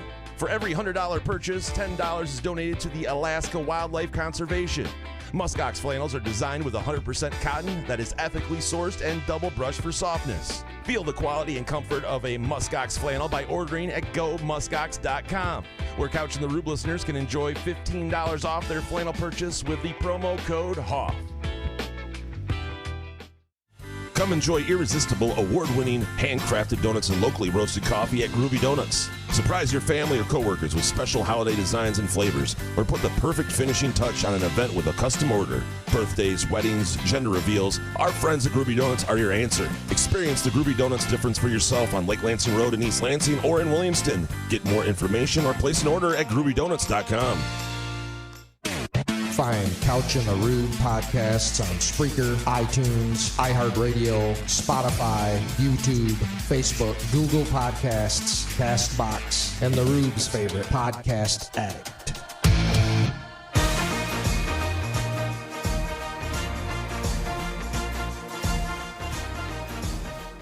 Couch in the Rube, presented by our friends at Firekeepers and the Firekeepers iCasino and Sportsbook app, and our Thursday show brought to you by Front 43 Neighborhood Pub and Cask & Company Kitchen and Bar. That's just north of Frandor, near the East Lansing border. An awesome place to watch bye-week football. And in fact, our relationship with Front 43 and Cask & Company started during Michigan State's 2018 bye week. I was there with Matt Macarini, sitting at the bar at Front 43. Matt Macarini. Losing money, I think, on Missouri-Purdue football at night. Enjoying a few beers and dinner, and I was like, this place is us, and I loved it, and I'm not getting choked up. Sorry, it's not about that, but it was a place I was like, this is a fit, and talked to their GM, and they supported us very. Are you gonna cry? I'm not crying. It's just I'm not that emotional. This is the best live read of all time. If you can cry, no, I'm sorry. I got some coffee stuck in my throat. Front 43 and Cask & Company. You're looking for a place this weekend. Also, you can make a reservation, especially if you want a date night or on the Cask & Company side on the weekend. Go to caskandcompany.com. You can say which side you want to be on, if you want a booth, whatever you'd like. Great reservation system there, caskandcompany.com. Okay, back to the Groovy Donut Twitter questions. Richard next. Let's lose to Michigan, but win all the other games. Who's with me? And Mark Gamachi, do you think MSU fans would rather see a 4-8 season with a win on October 25th than a 6-6 season without it? I don't know. I'd rather see a win over Michigan and 4-8. So win over Michigan and 4-8 is what you're saying. You'd rather over than a loss and 6-6? Yeah, so lose to Michigan, go 6-6. You'd rather go win and 4-8. Yeah. You'd rather that. Because I don't know what a 6-6 does with a loss to Michigan for me, though. Like, yeah. So I think this is a good question because 4-8's a really bad year. That means really you lose to UCLA. That means you have this one day, and otherwise it's crap, and people will be really concerned. I think. All right, wait, hold on a second. If it's UCLA, then I guess I got to go 6-6 then without the. You're losing to Maryland and Ford Field. The whole thing is crap. What I would say is in 6-6 is not banner. The best case scenario in this would probably still be the slightly better scenario is to go 6-6. Finish the season with a win over Maryland, beat UCLA, and play Michigan really tough, and play Penn State tough, and that's how you get to 6-6. Yeah, those tough games. I love playing tough. Yeah. As long as you play tough. Yeah. Mark Gamache. Who's the GM of MSU football? The NCAA is turning into the NFL's G League. Time to separate talent acquisition from coaching. Well, yeah, I mean, they do have a guy, Cole Moore, as their GM. They have other positions now and he came from Oregon State, and they have other positions in athletics that are in the football program that are more for this. It's more of a pro organization than it's ever been. I still think the face, though, is your head coach. And if you're the face of the defense, the defensive coordinator, like you're the guy still in the room. It's not like you're not, when you're trying to sign a guy, Jonathan Smith's not part of it. So I think that's where it's different than college football or than pro sports. Now, maybe Dan Campbell's still part of the conversations as well, but I think at in terms of agent conversations, that's where the GM comes in. The negotiations themselves are probably not being had as much with like Jonathan Smith to agent. It's happening GM to agent and things like that. But understand this: the player agent is where a lot of this is happening.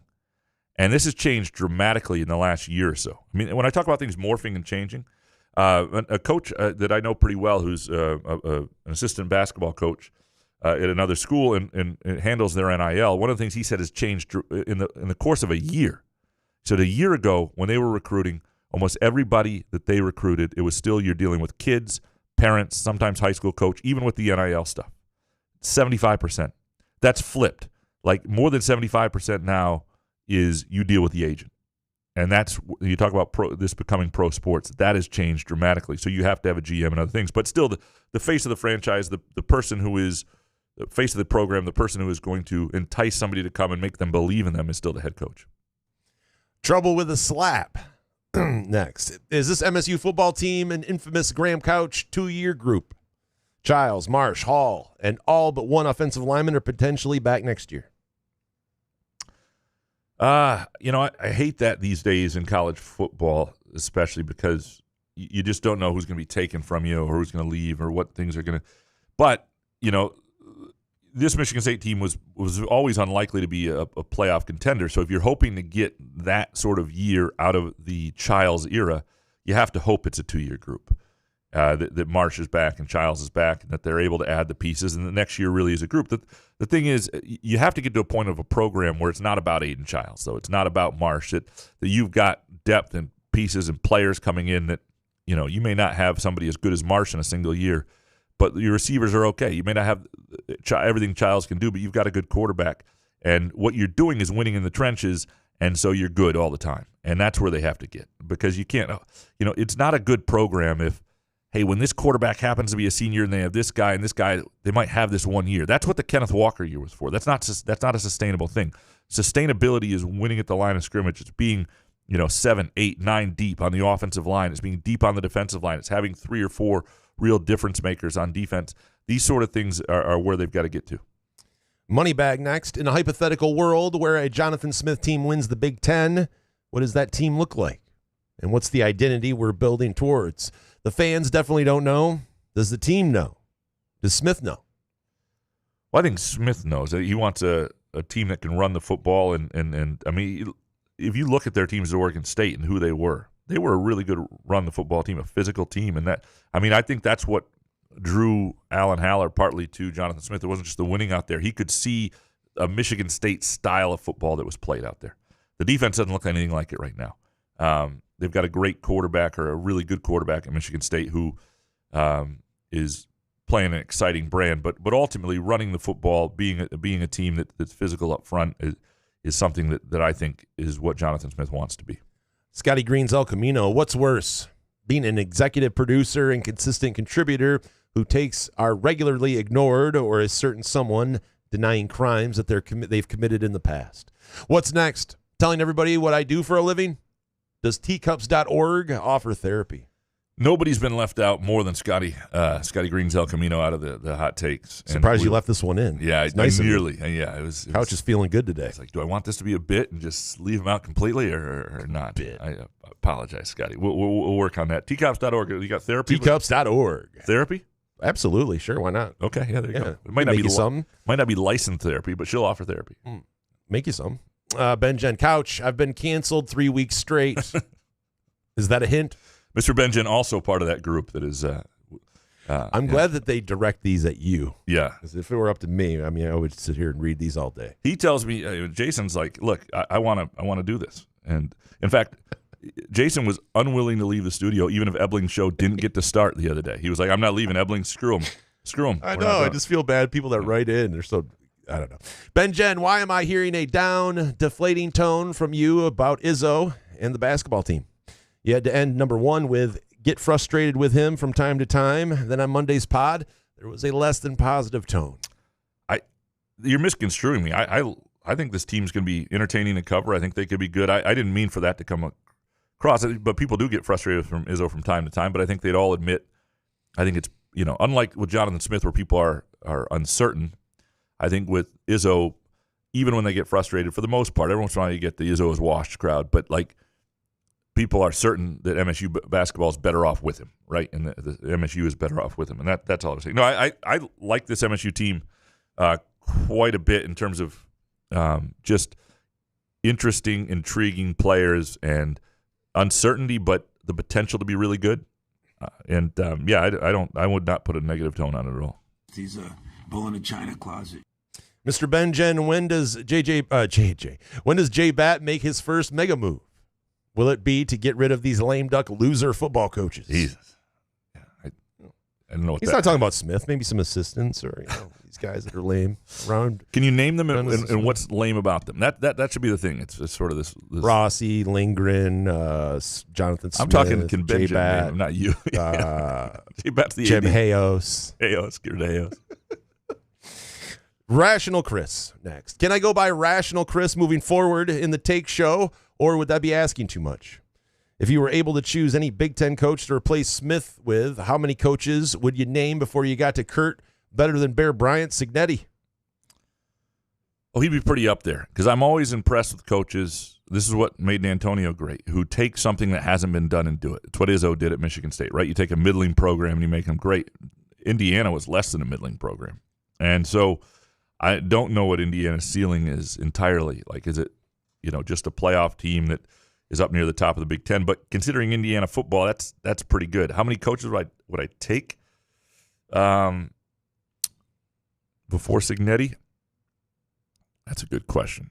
I mean, I don't know because like Ryan Day, I think he's a pretty good coach, but obviously he's got a load of talent. Like that's the problem with some of these places where they've got tremendous advantages. Wouldn't be Luke Fickell anymore. I'll tell you that right now. How do you think Cignetti would do at Ohio State? Well, Let's say he replaced Ryan Day. I think he'd do well. My guess, but I also think he is a coach who thrives. Some of these guys thrive on doing more with less, being the underdog. But I think Cignetti would try to just bury people and blow them out 150-0. But I wonder if he'd get bored at a place like that. I mean, he was at Alabama for a while. He was an assistant under Saban, so he's been places that have advantages. Means next. What record does MSU need this season to keep Childs and Marsh locked in for next year?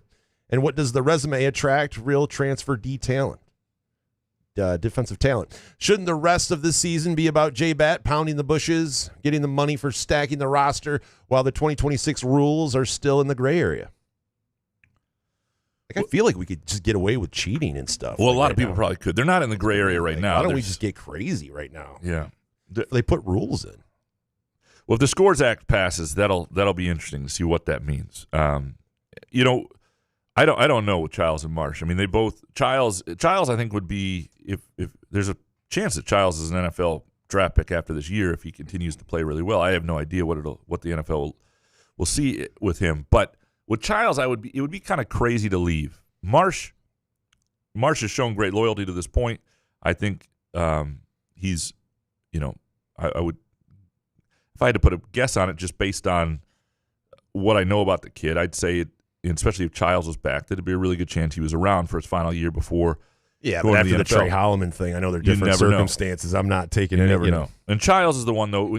The one thing you don't want to do if you're Aiden Childs, if you decide you're not going to the NFL after this year, is mess with your coaching situation when you're at quarterback. You know the offense you're in. You know the coaches you've had. You've had them all the time. To potentially mess with that when you're trying to prove who you are to an NFL, to the NFL would be, to me, insane. To me, Childs has a good deal and would be wise to keep it. But in terms of what they need momentum, and I think what momentum is when you see it. If they're 7-5 and it feels like they've been really competitive against Penn State in November and people are feeling okay about the program, that's momentum. They need momentum. John Johnson, Graham, can you handicap the odds for the following? Just want me to do one by one here? Sure. Nick Marsh transferring. Give me. I'm ready to sprinkle. Yeah, no, I'm not. If Nick Marsh transferring, I'd say minus 200. Nick Marsh transferring to Michigan. Oh, sorry, wait. Transferring minus 200 would be good. So if transfer, you wouldn't get much money. Sorry, plus. Take that back. If you're taking the transfer, plus 200. Well, you don't want 2-1 on my money if I unlikely. Yeah, I would say 60. I would say, fuck. You want to do percentages? I'd say 75% he stays. Nick Marsh transferring to Michigan. Very little, like less than 5%. I mean, I think he understands what that would mean. Childs transferring. I would say less than 10%. And Smith getting fired if they only win one more game this year. 30%. If they go 4-8, I mean the buyout is what the buyout is. Because I think if they were to beat UCLA and then go on a real slog after that, where they lose 6 straight, I still think. What if they lose to UCLA and then keep? Yeah. Well, no, I'm just saying they lose to UCLA. The challenge is the money in it. Like it's the money is debilitating. I mean, it's limiting, and I don't think that's going to happen. But if you're telling me they went 4-8 and beat UCLA and then lost 6 straight, I mean, people would be pretty down on him, but I don't think it would happen this year. John Johnson, what would be more devastating to the MSU fans? Michigan winning a national title in football, they can't dispute, like the 2023 title, or Michigan winning a national title in basketball?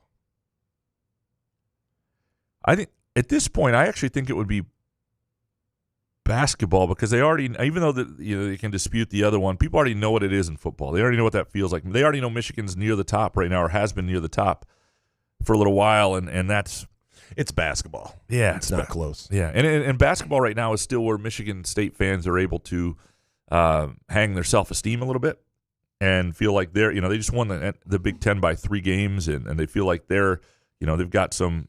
Michigan's a heck of a program and got a great roster, but that to me would be. I'm not talking about Michigan. Because it would go fly in the face to where Michigan State's strength is. I think basketball would be it. The A.J. Hinch of Southern Maine next. Great story on Coach Kelsey and the schedule for this season. Volleyball is my favorite team sport to watch because of the violence and elite athleticism. I've only read message board stories about the end of Coach Aaliyah Johnson's tenure. What can you tell us about her abrupt departure? Yeah, not a ton that I have on the record, and I only have so much anyway. It wasn't anything that was like, she didn't do anything, Mel Tucker like or anything, that was like that or anything. But it was not a great. People weren't that happy. The team wasn't that happy. The culture had lost its way, and I can say that. And so there's just it felt like some weird stuff was happening there in that sense, and so it had to happen. By the way, I had my first real spell check autocorrect issue with Kelsey, and it pissed me off in that column. Happened twice. I thought I caught most of them because it was happening. My computer corrects Kelsey to Kelsey automatically. Oh, my freaking. Did you proofread it, or you just? Well, You just fire it off I did, but I was straight off the typewriter. I was so concerned because she also has a first name where it can be spelled a lot of different ways. Kristen can be I-N-E-N, it's E-N, and I was so concerned about that, and I finished it in the middle of the night too. So of course, my editor didn't catch it either, but it was and we caught Got it. through both of you guys. We got it fixed, but it was annoying to me. I haven't had an issue with spell check like that since when Danton Cole first got the job. My computer learned. Computers are sort of AI in the sense too, but my computer learned eventually that Danton Cole was not. So Danton started the same way as D'Antonio. Every time I wrote the word Danton, it auto-filled to D'Antonio. And so it'd be D'Antonio Cole. D'Antonio Cole. It was like, it's the worst. It was, anyway. That was not a story we're telling, but told anyway. The story we're not telling, presented by our friends at Midtown Sorry, Brewing guys, Company. that's the end of the takes. We can't get to anybody else In because of that downtown story. Lansing. Sorry, yeah. And great place for any occasion, including college football this weekend, brunch on Sundays, trivia Tuesdays, and theme trivia on on Thursday nights. And I do believe, hold on, give me some Hoff real quick. Hoff on a live read. Jesus, this guy. Hoff, too?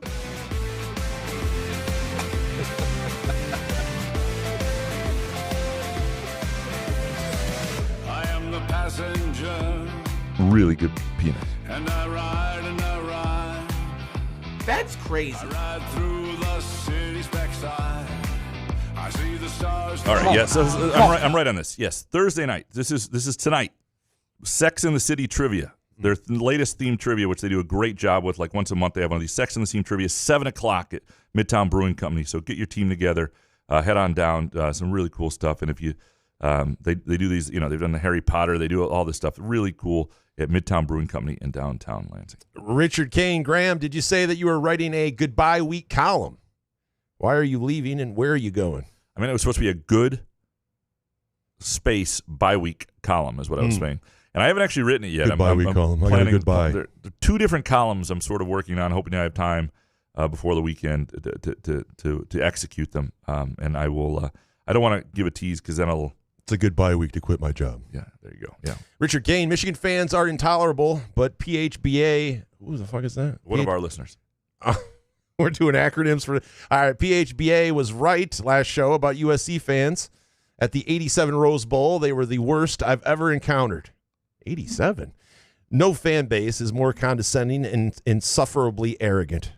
Which fan bases besides Michigan do you guys find problematic? Well, the one that there's no disputing is Ohio State. And I mean this not just anecdotally from people, but and years ago, I did the reporting for a story that never came to light because I lost the recorder. But my first editor wanted me to do a story on opposing fan bases. And so I went to Spartan Stadium early before every game one season. I would talk to the visiting fans because visiting fans at Michigan State were likely people who traveled with that team all the time, right? They go to other. And so I would ask them, where's the best fan bases, worst places to visit, best stadium, all that. And Nebraska was by far the best. Some liked Iowa in terms of kindness, but Nebraska was the kindest fan base, overwhelmingly. Everybody had different experiences anecdotally, different places. Some, you go someplace, you happen to run into a drunk who's behind you and it sucks, or somebody is really nice. Sorry about that. Yeah, that was a long time ago. It was the Rube. Quit. Yeah, 2012 It's been Rube. 5 years. It's tough. But overwhelmingly, everybody said the worst fan base was Ohio State. Like talking to like 4 different visiting fan bases in the Big Ten. Every one of them was like, the trip to Columbus, yeah, it's fucking awful. The people there are just awful. The fans are awful. So I will take the word of 4 fan bases that had no reason to hate Ohio. These weren't like rival fan bases or anything. They just said the people there were mean and awful and nasty. And I'm not saying that's every Ohio State fan, but overwhelmingly that is the worst fan base in the Big Ten. And to me, it's not even something that can be debated. Original Dark Mantonio, we know MSU thinks Michigan is the devil, but CMU seems to be despised just as much nowadays.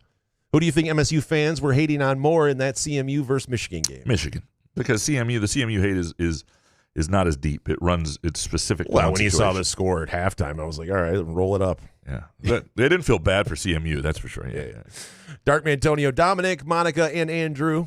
I don't like MSU or the Lions, but can I hang out at the Nick Nook? Well, no.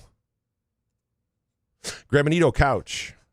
I mean, if you're going to say the Nick Nook, I mean, why would Ovid, yeah. And you're not an MSU or Lions. I mean, what are we doing? Yeah, no, you got to be an MSU or Lions fan. Although the one thing I would say, I actually don't. It just if it wasn't Monica and Andrew are also part of that group, I would say you could just bring Groovy Donuts. But the Groovy Donuts people are already there. If you, though, are showing up at a house where you're not sure the people like you, or you're showing up at a gathering this weekend or getting together for a game, whatever it is, make Groovy Donuts part of that. You are bringing joy to every environment. You will be more well-liked. If your personality kind of sucks, Groovy Donuts will help with that.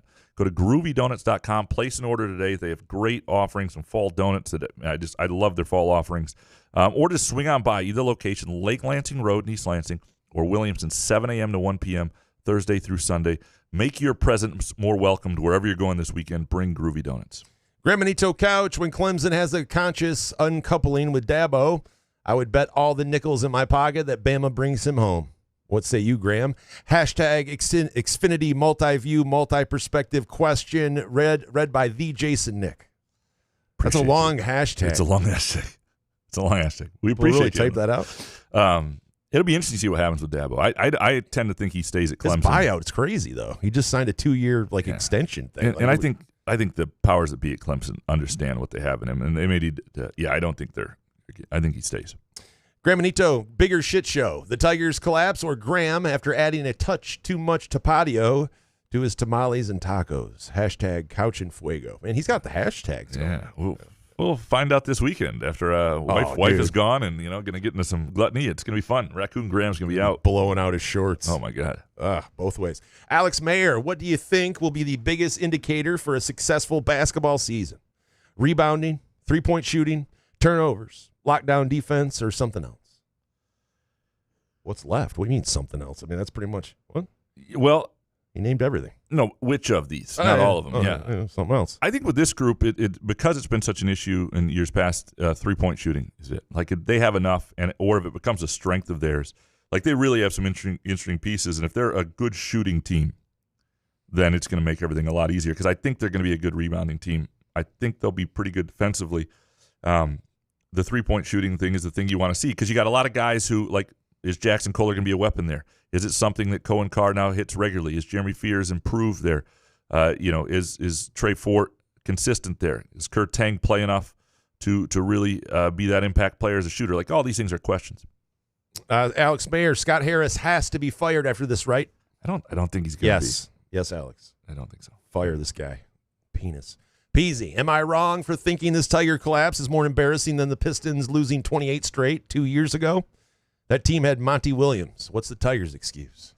Scott Harris, right? No, that 28 straight 2 years ago, but they weren't going to do anything that year anyway. Correct. This team had the best record not only in the AL, but in Major League Baseball for a certain time. And theirs was early in the year. So what they did a year later became more of a redemption story. This got rid of Monty Williams. So this is worse. Far worse. All right. Peasy, Graham, you do know that there are more humane ways to kill lobsters than just throwing them in a boiling pot of water, right? I've not had. Is there really? I don't know. I've not had a lobster. Well, I've had lobster, but I've had it prepared for me. I've not had Do you hit them with like a ball peen hammer? Like, what do you mean? Like, what's another way to kill a lobster?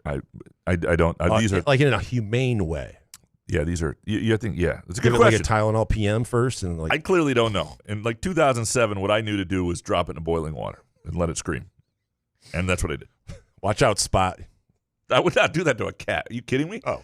What? It's a lobster. I was just saying. We're not going to eat a cat. You sounded so joyful. You're like, ha-ha. I wasn't. Chucking a lobster in there. Yeah. Matt Drillette, can we get one of those AI things of couch throwing? Matty B, not Spot, though. Graham, do you know Lynn Henning? If so, can you check on him and see if he's okay? I think his back probably hurts from carrying the water for Harris and Illich. Nothing at the deadline would have helped. F off, Lynn. Nothing worse than an old baseball guy. Lynn's got the best biceps on the beat, man. That guy was in his 60s. We'd be out to eat at some place costing $200 a night. None of the rest of us could afford, and just his biceps coming through his what? Oh, weird. Shirt. Yeah, he's a strong. Why were you staring at him though? You couldn't not. That is the last thing I thought you were going to say about Lynn Henning. When a 6-year-old has great biceps, and I know, he's a dude, writer, but and then thighs, like, dude. I mean, like thighs and biceps. You put all this stuff together after all these shows we've done. It's like, really, I mean, it's concerning. Lynn Henning's a great guy, but it's true. Nothing worse than old baseball. I do not want to become an old baseball guy. Well, you're going to become an old guy, hopefully. So. I will be, but I just, yeah. I do know Lynn Henning. He's a good. He's like guy. the sweetest human being. Yeah, he is great. That's the crazy part. And he's a former Lansing State Journal guy. So that's his problem. Matty B, is the NIL strategy organized yet. And if we aren't going the route of the collective, why don't we just fold it up and go home? Why use all potential resources to get better when you can just kick yourself in the junk instead? Right. Well, the collectives are sort of, I don't want to say they're dead, but they have to be done differently now, right? And so the strategy is unfolding. We'll see where things go with the SCORE Act and what it looks like. And I will be curious because Michigan State will have no excuse. Like, you can't get left behind. If what comes out of this is, yeah, there's the rev sharing, but then you got to spend an extra $10 million, however you raise it, to fully fund a football roster to the level you need to, then MSU needs to be that, however it needs to be. But everything's in the mid. Like NIL, like when you hear people bitching about NIL, and I know a lot of people heard Valenti's thing, like NIL is a 2024-25 conversation. That is not a 25-26 conversation. It's part of the piece, but how you use rev sharing and then what that looks like beyond rev sharing is still it's much more complex than getting your shit together and hoping Matt Ishbia falls out of love with Bradley Beal or what. He finally traded Bradley Beal or whatever. But it's just you just had to mention it every show. It drives me nuts. It drives because that would have been my line if I were Alan Haller. If he had said, "Look, I want to say in who they hire," I'd have been like, "You traded for Bradley Beal. I don't think we're going to bring you in on personnel matters." That's that. Mojo Jojo, worst theme ideas for a 1-year-old's birthday party that will annoy my wife but entertain me. 9/11. I don't know. He's just saying the worst theme idea. Sorry, that's the first thing that came into my mind. What about like a Twin Tower cake? I mean, Jesus, no one's going to show up. No one will want that. How about Bad Boys Pistons era party? Like you're playing the final countdown in the background. People come as like Bill Lambier and Vinnie Johnson, and you dress up. Yeah, but if that annoys your wife, you got to get a divorce. I'm sorry, that's just how it. Because it's too good. Yeah. That sounds awesome. I actually want to show up. You could do a Les Mis party with the barricades. You have to ruin it too. Sorry. Mojo, Jojo, if I start a Lansing Promise fundraiser or get listeners to throw money at your Patreon, we have a Patreon? Would you both show up as the Coldplay couple for the Halloween show? Chad Latz, you in. Hashtag this costume question brought to you by Muskox Flannel. Look like a superhero every day in your muskox. That's not a hashtag. What are these hashtags? Appreciate you, Mojo Jojo. It's really hard to read. Yeah, if you set up a Lansing Promise fundraiser and get listeners to throw in. But then we have to like hold each other during this Halloween party. I don't want to do that. That's true. Yeah, it's a great costume, but yeah. I would do it for a photo bit though. Who would be the one holding the other? Yeah, that's a great question. I don't want to have to worry about that now. Okay. It's like a cameo thing like you wanted to do for $5. Oh, no, that's a great idea. We each get $2. After they take 30% of $5. One of the best things that happened with the pandemic is it killed that. No, oh, really? That's killed it. We were meeting with the woman. It was never, ever going to happen. We were stop it. No. We were talking with a woman that day. And you talked to a woman. I said, Graham, no. Stop it, no. But we're talking. I'm talking to the CEO. He's like, he thought he was talking to the CEO. I didn't think it was the CEO. It was just somebody. Well, if you're going to make up shit, I'm going to make up shit. Okay, that's fair. Chris Fletcher, if you could hit a foul ball off someone's face, who would it be? Mo Wagner, and why? Damn, really? You don't like Mo that much? Oh, yeah. Yeah, no, I wouldn't want Hunter Dickinson. Wouldn't want to do that. I've seen it happen in Brad Osmus softball games, too, and it's not even that fast, and it still is not fun to watch. In middle school. It changed my life. Joey Sherman, he took one right to the face. He lost all of his teeth. Did he really? He had braces until, senior year. Oh. It ruined, dude, seriously. Story worth telling. Dude, baseball or softball, just right when he was out in the outfield. Jay Riemenschneider, was Quinn Costello a bigger get for Michigan or a bigger loss for MSU? It was a good get for Michigan, but a lot of people thought it was going that way, and I don't think MSU thought they were getting him. So I think it was a bigger get for Michigan. It wasn't. There are some guys that MSU's in on that, I think they're really hopeful about. I don't think they were hopeful about him. Jay Riemenschneider, you always say national writers know nothing, yet and still you say that they are the best to vote in the AP poll because they don't cover a specific team, kind of like your Vegas knows nothing saying because of injuries and such. But Vegas is always right. Help me understand those Grahamisms. They're hard to understand. But you're right. I do take shots at national writers. My point is, and this might be the one thing they're good for, and I don't know that they'd be great in an AP poll because they'd have to not have biases too. You can't have it be like a Danny Cannell type who hates the SEC and loves Florida State because that would be reflected too. It'd have to be I think it'd be better off actually to have retired writers, more of the Ebling types. But national writers, they watch games and they see more games, and so even as ignorant as they are and as searching for purpose as they are in life, I think that they would have I just think they would have a better perspective. Corey Ostrom, the MSU defense can get incrementally better each week with more creativity in the pass rush, coverage and scheme by Rossi, and weekly development of the young players at each level that are the future of the program. Too optimistic? At least I'm not asking for patience. Well, we'll see if they can get better. They should be able to get better within a season, but there's only so much you can do when you don't have the horses. But you have to find a way to get to the quarterback. This can't be the story of 2 seasons. Like, it really can't. And you've got to find a way, even if something else becomes a weakness because of it. I think people could live with that. I think MSU fans could all of a sudden, it's like, they got beat out in the back end, but they had 2 guys trying to put pressure there. You got to find a way to get to the quarterback because this people can't watch it. Jarrett, can you see potential with the 2 young defensive ends that MSU plays a lot? It's hard to say. Nobody's getting home. I haven't watched them specifically. I watched the game back, and maybe I'll pay more attention after the Nebraska game. Lions reply guy. Lions fired Anthony Lynn mid-year in Campbell's first year and promoted Ben Johnson to offensive coordinator. Ben was previously the tight ends coach with no play calling prior to the promotion, and people really thought that was his offense and not Dan Campbell's. God, I forgot about Anthony Lynn. Oof. Yeah. No, but I think Ben Johnson was a heck of a coordinator. I'm not going to take anything away from him. I think there are other good coordinators out there, and clearly Morton's capable of it, and a lot of the principles they were going to keep, and they weren't going to bring somebody in who wanted to run their own offense, and you change what you're doing under. You don't want to change Jared Goff's offense or what you've got going, so you need somebody who knows how to run the offense there and can add their own touches to it. And look, the last 2 weeks really have been very impressive. Lions reply guy, to whoever said a few shows ago that we shouldn't boo Ben Johnson for leaving, and he gave us 2 great years. Do they not understand it's not about him leaving, but where he went? Most fans would understand Marsh transferring out of this shit show, for example, but not if it was Michigan.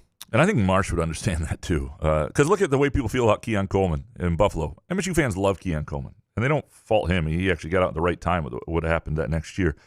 Mm-hmm. I do think that's something. Would you feel differently about Ben Johnson if he took the Titans job and had Cam Ward as quarterback? Until we play Tennessee, yeah, but a division foe and the way it happened and his smugness kind of when he took the Bears job, it all just, F you, dude. Sorry, see you later.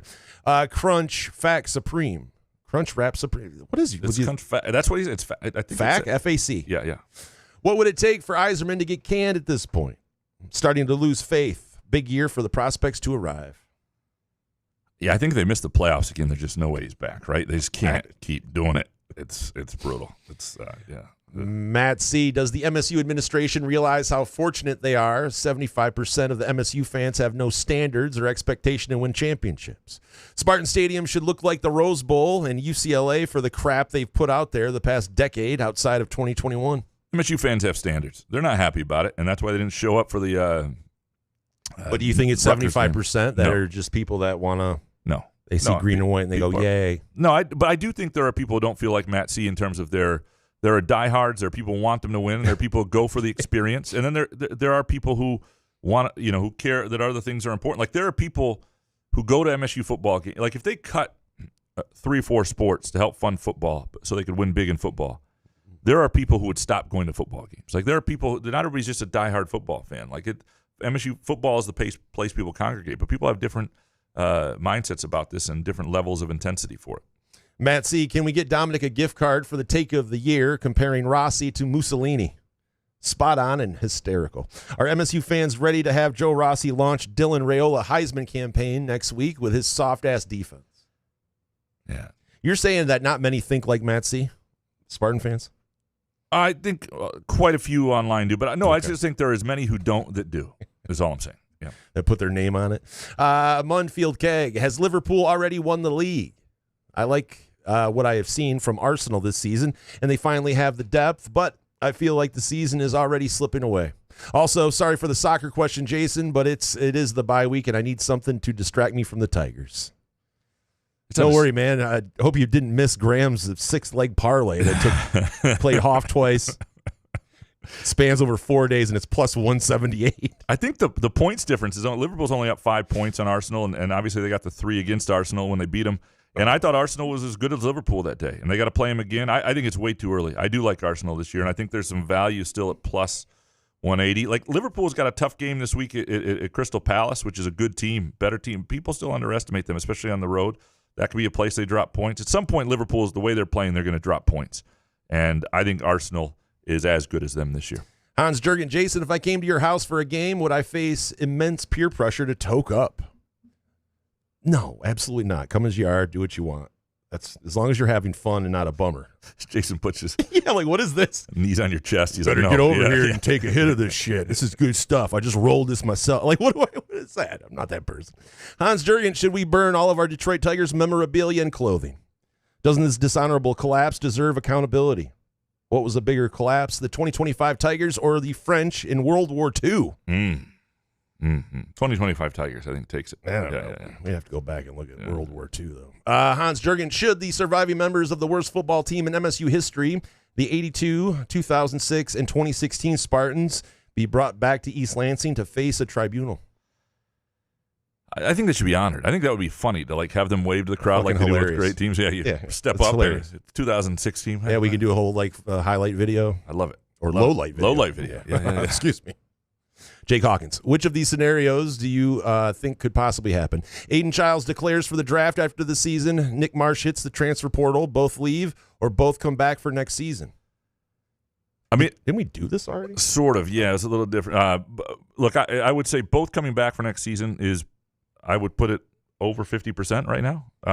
But it's, anything could happen. And with college kids and with, the way seasons unfold, I think the thing is, we're at a point now where there's still 8 games left. What's going to unfold is could determine all that for both those guys.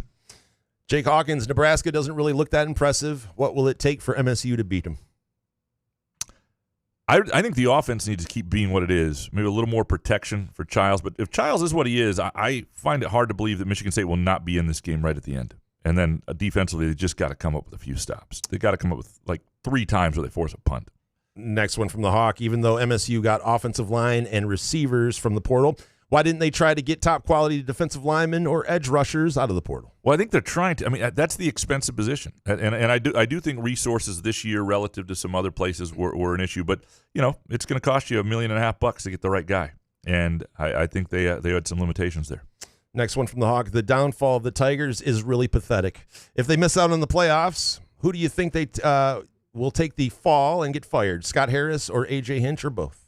I hope Hinch is back for sure. I want to see Harris be contrite, and we talked about this earlier. I just want to see Harris handle himself, not like he's a smug prick. And if he can do that, I think people will forgive him. Yeah. You can't shake that. Since next one from Jake. Since you mentioned lobsters and how they're cooked on Monday's show, did you like the Simpsons episode from the late 90s where Homer buys a small one, names it Pinchy, fattens it up to cook, but then decides to keep it as a pet, but accidentally gives it a hot bath at the end? Tremendous show writing. Spoiler alert. Yeah. Come on, Hawk. I haven't seen that episode. Tremendous show writing. Yeah. And finally, the jerk guy. Who should be the Tigers' coach? Next season? I mean, manager. I mean, come on. Yeah, same. Coach. Tell you he's not a baseball guy. It's A.J. Hinch. A.J. Hinch is the guy. I don't. You want Chris Fetter as your pitching coach. You don't mess with it. I don't think this is on them. No, don't get me wrong. I think, obviously he hasn't been able to stop them from collapsing, but I would not make a change at manager with the Tigers. It's the same manager that put up with a lot of crap before they were decent, led them on that great run last year. Keep A.J. Hinch. We appreciate all of you for producing our shows. We appreciate Groovy Donuts. Go to groovydonuts.com. Swing on by 7 a.m. to 1 p.m. Thursday through Sunday. Lake Lansing Road in East Lansing and also in Williamston. Just improve your weekend with Groovy Donuts. We appreciate Front 43 and Cask & Company, Midtown Brewing Company, and, of course, Firekeepers and the Firekeepers Casino and Sportsbook app. We'll be back Monday, man. Good show, man. Yeah, man. Couch in the Roof.